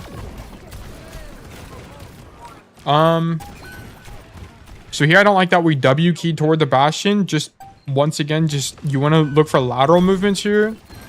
Like why are we walking toward this guy? Just stand here and shoot him. Stand here and shoot him. Stand here and shoot him.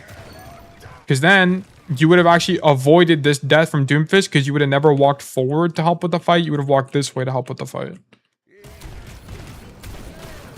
Yeah, so this whole engagement, I mean, you don't die to him. Oh, you do die to him, yeah. You would have avoided all of that. I tell him at work, but I'm in stream for the next 50 minutes. We're about to wrap this up, but I'm almost done with your VOD here. But you have better distance management, I would say. It's not like always bad, but there's still some moments where I still see you walking forward. But there were some moments, particularly on the first point, where we're just not playing aggressively enough. I'm not gonna like go over it again, so you'll have to watch the VOD, but I think you'll find it informative. This Deadeye is actually quite good. I like this Deadeye. You're far away, you can see a few people, it zones part of the point, and then you can walk forward if you need to. I think it's fine. It's also safe. And then why are we rolling on the point? Are you touch? Yes, you're touch. Okay, rolling on the point there's fine then. This code was fun. I think your first point needed to be better. Your second point was you just kind of don't know the right pathing. Like we need to go left side. Like there's one point on second point where we got stuck on this side of the map. We definitely want to be on this left side and just work these angles. And then it's just a lot of like not reading the opportunities correctly, right? Like taking the 1v1 on the Bastion, or like in this 1v1 with Doomfist, why are we ever walking toward him? Just stand here and shoot him type of situation. Because you walking forward and taking space on these guys just gets you killed. It just gets you killed a lot. Just don't W key toward people if you don't have to. It's the same issue. I think it's slightly better, but it's still something to work on for sure. Because you're dying because of it. And you're forced to make suboptimal decisions because of the habit. Right? Like, why are we walking this way instead of coming this way? Because this way got you killed by a Doomfist earlier in the code. But all in all, I mean, like, I think it's okay, Cassidy. I wouldn't say it's winning Cassidy, though, unfortunately. Because we can't have these moments where we're walking forward for no reason. It's just bad. Anyway, that's going to wrap it up for today's stream. I think we went through most codes. I think we went through every code. I mean, we have a good jillion codes from 65 and Timmy, but I'm not going to be able to go through those. Oh, we do have one from Raptor, actually. Let me do this code from Raptor, and then we'll wrap it up. And go from there. And this is Masters 5. So we're going to put Master. Whoops. Macer. Master.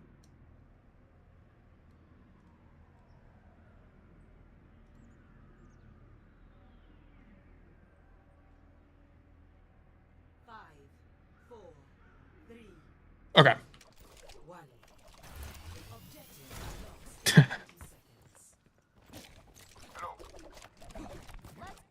Okay. So we have the stadium skin, which I don't have yet, which is cool and actually looks good with the jade here. So we come left side. I don't think this is very good. I think you should probably be rolling out right side, because your team is generally going to be set up right side. And if you're stuck on the left side, you're just going to get stuck without support. Like, you're going to be isolated. I prefer you just come right side and look for this angle. You don't have to commit to this aggressively, especially if they're playing something like a Sojourn or something like that. But I like being on this side of the map because it means that I'm not going to be as isolated from my team, and then I can make more informed decisions from here. So I'd prefer you either come this way, like out the main door, or come coast side. I'd rather you pick one. I don't really like coming left side at all. Unless if your idea is to roll across the train and then stand on the high ground, maybe it's good. I just don't really do this rollout. So I won't say it's 100% bad, but my hunch is that it's not as good. Yeah, because it's like, what are you supposed to do in the mid fight here, right? These guys are fighting on point. If you were on the high ground here, you would have been able to shoot the queen in the back and then be able to make a flank rotation and mark the social or something like that. Like, it could be a lot better.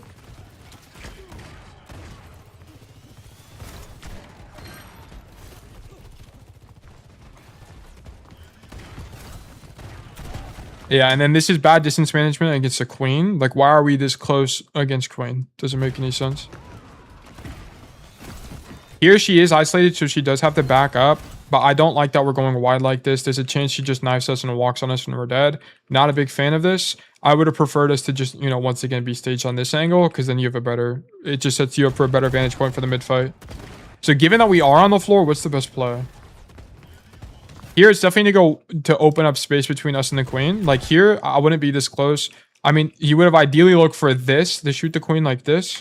But I mean, I don't know. I don't think being this close is good. Like here, I would definitely flash and then try to make distance. I don't think I'd be this close at all.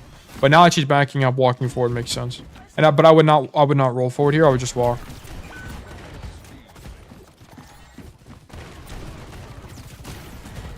Yeah, I think we lose this. Like, our Doomfist dies here because we weren't able to do enough in the mid fight, and that's because your initial staging of coming out left side here was just not good in my opinion. Like, I think coming right side is just better.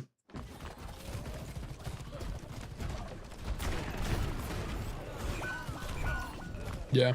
I'm gonna get caught out here because our tank is dead. So he can't hold space. Like after your tank dies, you should be backing up. So okay, Doomfist dies.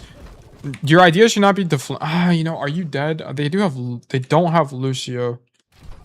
So yeah, I think splitting from your team and going for a backline is not correct. I think you should probably just back up this way. I think there's a good chance you live. They just use shout and they don't have any speed boost, so I think you actually do live. So here now you're isolated. I don't even know. I don't even know.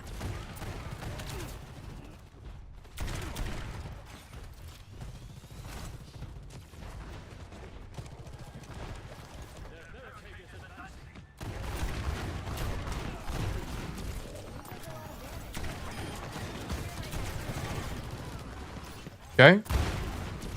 So here, we take the off angle from our team and shoot backline.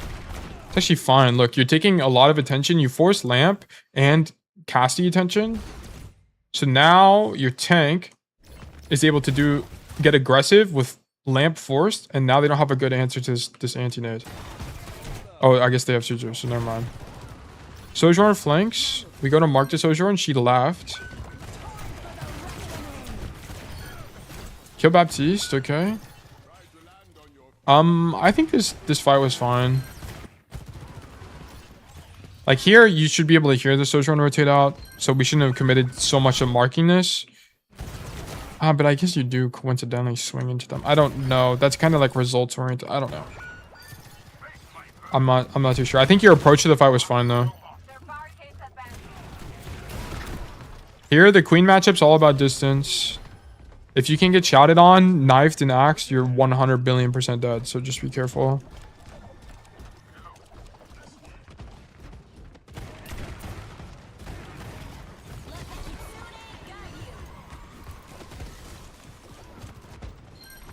Okay, that guy's dead.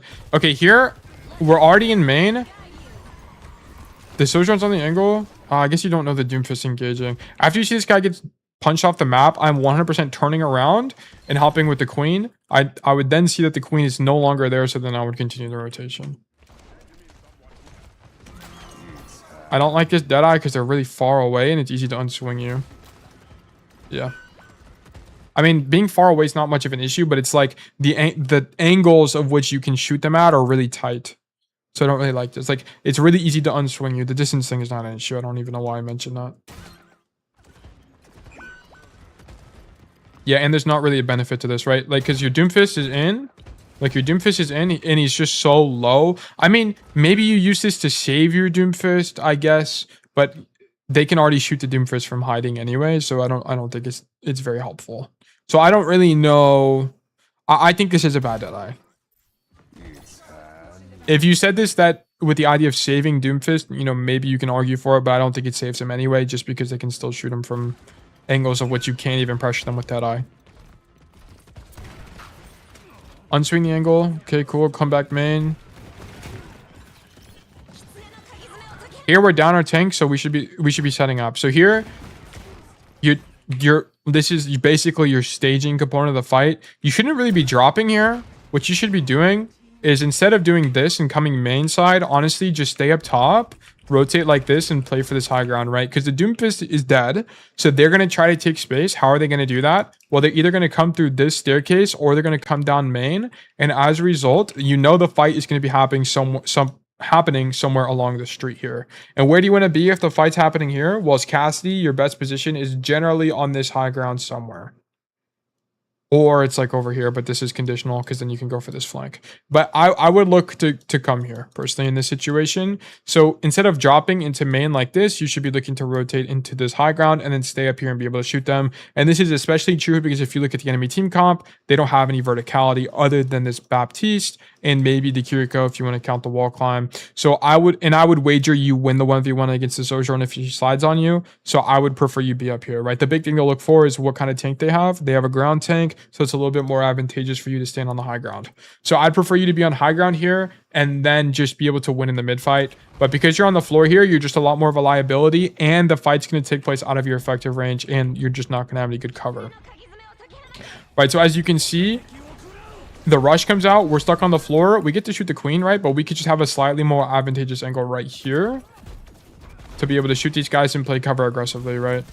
Like maybe we kill the Cass. I don't know. Like something could be coming out of that. But because we're on the floor, we shoot the queen, which is sick. But as they take space here, you're forced to unswing to live. And now you just lose a bunch of pressure in the mid fight. So I would have preferred you be up top here.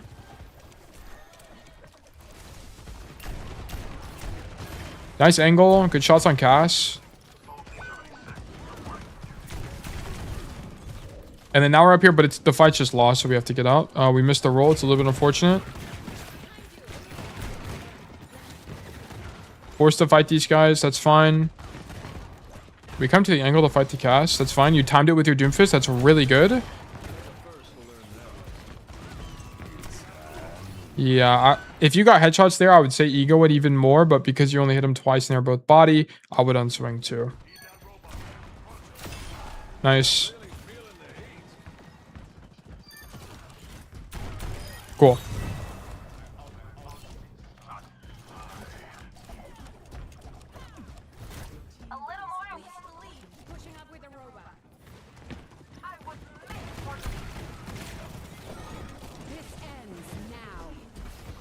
Okay. So here I wouldn't even leave the angle. I would just wait till this thing goes away. I would fight the Cass for sure. And then if I win, cool, I can swing the angle like this and I'm the win condition. If I lose, whatever. I mean, your tank ends up dying anyways, the fight's lost. Like I would have just fought the Cass. I don't think rotating main here is the answer. Because now that you're in main, they just popped OC. How do you guys win this fight? The only way you win is if you hard kite the OC and then go back in. But your Doom is already extended, so he needs something else to happen on an angle. Right? So you needed to fight the Cassidy here for sure. Because everyone just plays so passive, there's no one else holding or taking space. So they can all just shoot the Doomfist and he dies.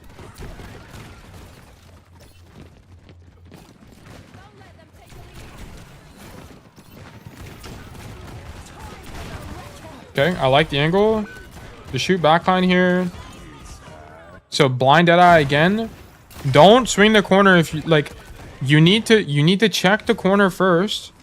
Like, it's very clear to me that you have the idea of deadeye in mind as you make this roll. Like, it's not a I'm seeing what's going on and popping deadeye type of situation. This is I'm coming to the corner to deadeye type of situation. You need to not do this. Don't do this. See what's going on first and then pop deadeye accordingly, right? This queen is already on an angle which you can't even shoot her and no one else is in main. There's nothing you're really zoning here. I guess you're isolating the enemy team from following up on the queen, but I mean, maybe. But how does your team can't punish the queen, right? She's so deep on an angle that no one can shoot her, right? It's not like she's punishable. So I don't think this deadeye is good. Like, it just looks like you turned the corner to pop deadeye. You didn't really think about how I can make it good. Like, why deadeye would be good here.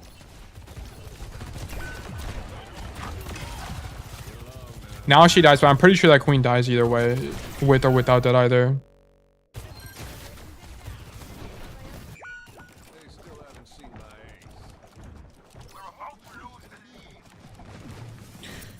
Okay, here we take the off angle.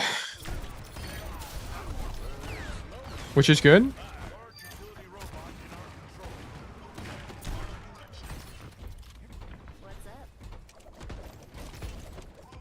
Okay, you see your soldiers on the angle. I would probably just, yeah, play this more main here. Don't double up. This is cool. And then here you need to stage, right? Like, where do we need to be for this next fight? So the fight is going to be happening around this corner. Where do we need to be? So actually here, you're looking at your tank, Doomfist, and you're looking to follow up on the tank. This is fine. I like coming to the angle here. Shoot the Cassidy. And then there's not a lot more you can get there. I wouldn't be like, you know, 100% giving up the angle. I would re-swing. Like, I would for sure re-swing. I think coming back main here is not good, right? Like what's the win condition, right? The win condition is having someone here and shooting them in the back. Like, I would 100% still be on an angle here. They also don't have a lot of great ways to punish you, right? If you're not getting marked by the Junker Queen, you're taking a hit scan 1v1, which is winnable on Cass.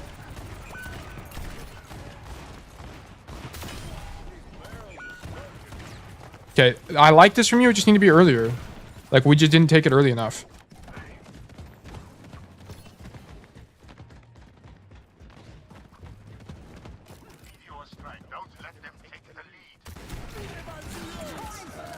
Okay, what do I think about this Deadeye? So, I like you being on this side of the map. I think it's fine because you lived last fight. But the problem with this Deadeye is it's really easy to unswing you. But the thing that's nice about it is it really disrupts the enemy team's push. And I don't know if you noticed, but the enemy Junker Queen is pushing up extremely aggressively. So this is really awkward for the enemy team. It makes it really awkward. They all hide from you, but honestly, I would just hold this. I wouldn't even shoot. I think shooting is a mistake. I don't know if I would do this Deadeye personally, just because there's so much cover for them to use. Like, I think the idea of this is that you kill 3, but of course that's not how this world works. I think your stronger angle is to just walk up the high ground and shoot the Kiriko, force the Kiriko, like force them out, right? Force the Kiriko out, force the Junker Queen out. Maybe you threaten the flashbang and threaten a drop onto the Sojourn that forces them out too. Like, I would look for something a little bit more aggressive like that. I don't think the Deadeye is 100% bad. Maybe you just hold it instead of drawing. I don't really know. I'm not going to act like I have, you know, 100% of the answers there. But my hunch is that walking on the bridge is going to be stronger than holding Deadeye. On the virtue of, it's good long distance, but it's really easy to unswing you. And the angles they unswing to aren't that inconvenient for the enemy team, right? Like, when they unswing you, they just stand here, and coincidentally, they can still contribute to the fight in main from those angles. So I just don't think the Deadeye is that useful. Here I wouldn't come. Oh, sorry, my voice is cracking. I don't even know why. I'm just thirsty, maybe. But here I don't really like this angle that much. I'd actually just prefer you come main and force the tank out if there is a tank here. But just look to play this angle, right? Force the Sojourn out, force the Queen out, and this is more of just a experience thing. The more I play this angle, the less good I think it is. It's really awkward, and whenever you swing the angle to the people on the low ground, you have to expose a lot of your hitbox. Like, notice how much your hitbox is exposed here. It's okay, but it's not. I also don't like it that much. Also, it's really hard to rotate out of this angle, right? If you want to rotate out, I mean, you can drop, of course, but rotating to this door can be really awkward sometimes, right? Especially if, you know, in this situation, the Junker Queen comes to cut you off. You just literally can't get out of the room, right? Like, how do you get out now? You're stuck in the corner. So not a super big fan of this. I would have stayed in main because I think it gives you more control over the outcome of the fight here. And then you can kite out wherever you need to go. Like, the rotations out from this angle are safer, right? You can come back this way. You can come back this way. You know, whatever you need to do. And then you can just stop the tank from walking up.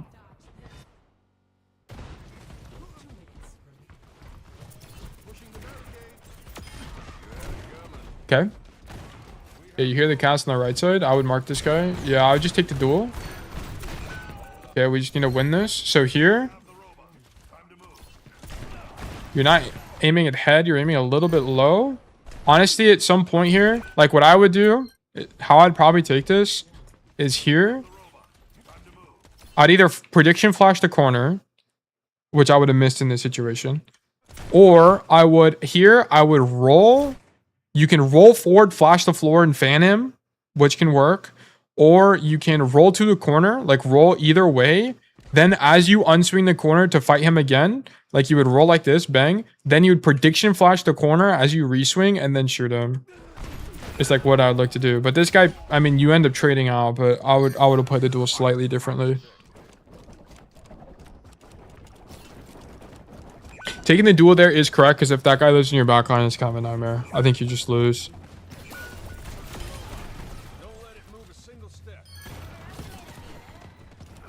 Okay, so now we're in main.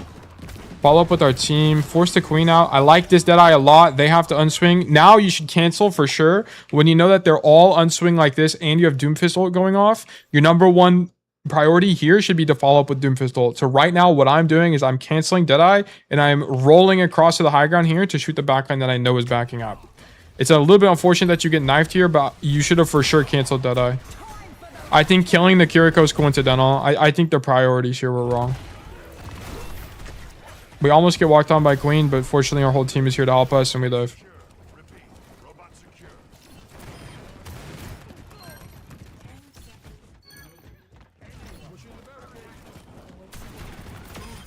Okay, I love this angle from you. This is really good. Just shoot all these guys as they walk up.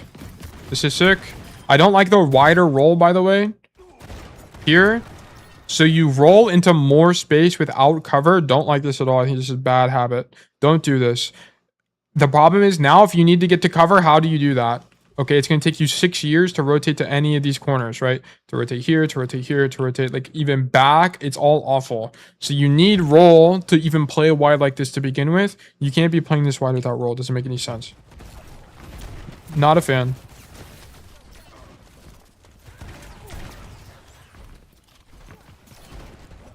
Okay, here you have no presence in the mid fight. You either need to play this angle and poke the tank's walk up, or you need to be looking for like a flank like this or something. But this, you're not going to be able to do anything here. This is way too safe.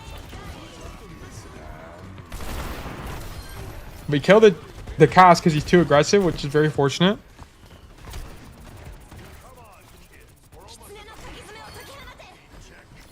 Here, I like that you're not pushing the Junker Queen because it's just going to get you killed. And then we die to the Sojourn on the off angle.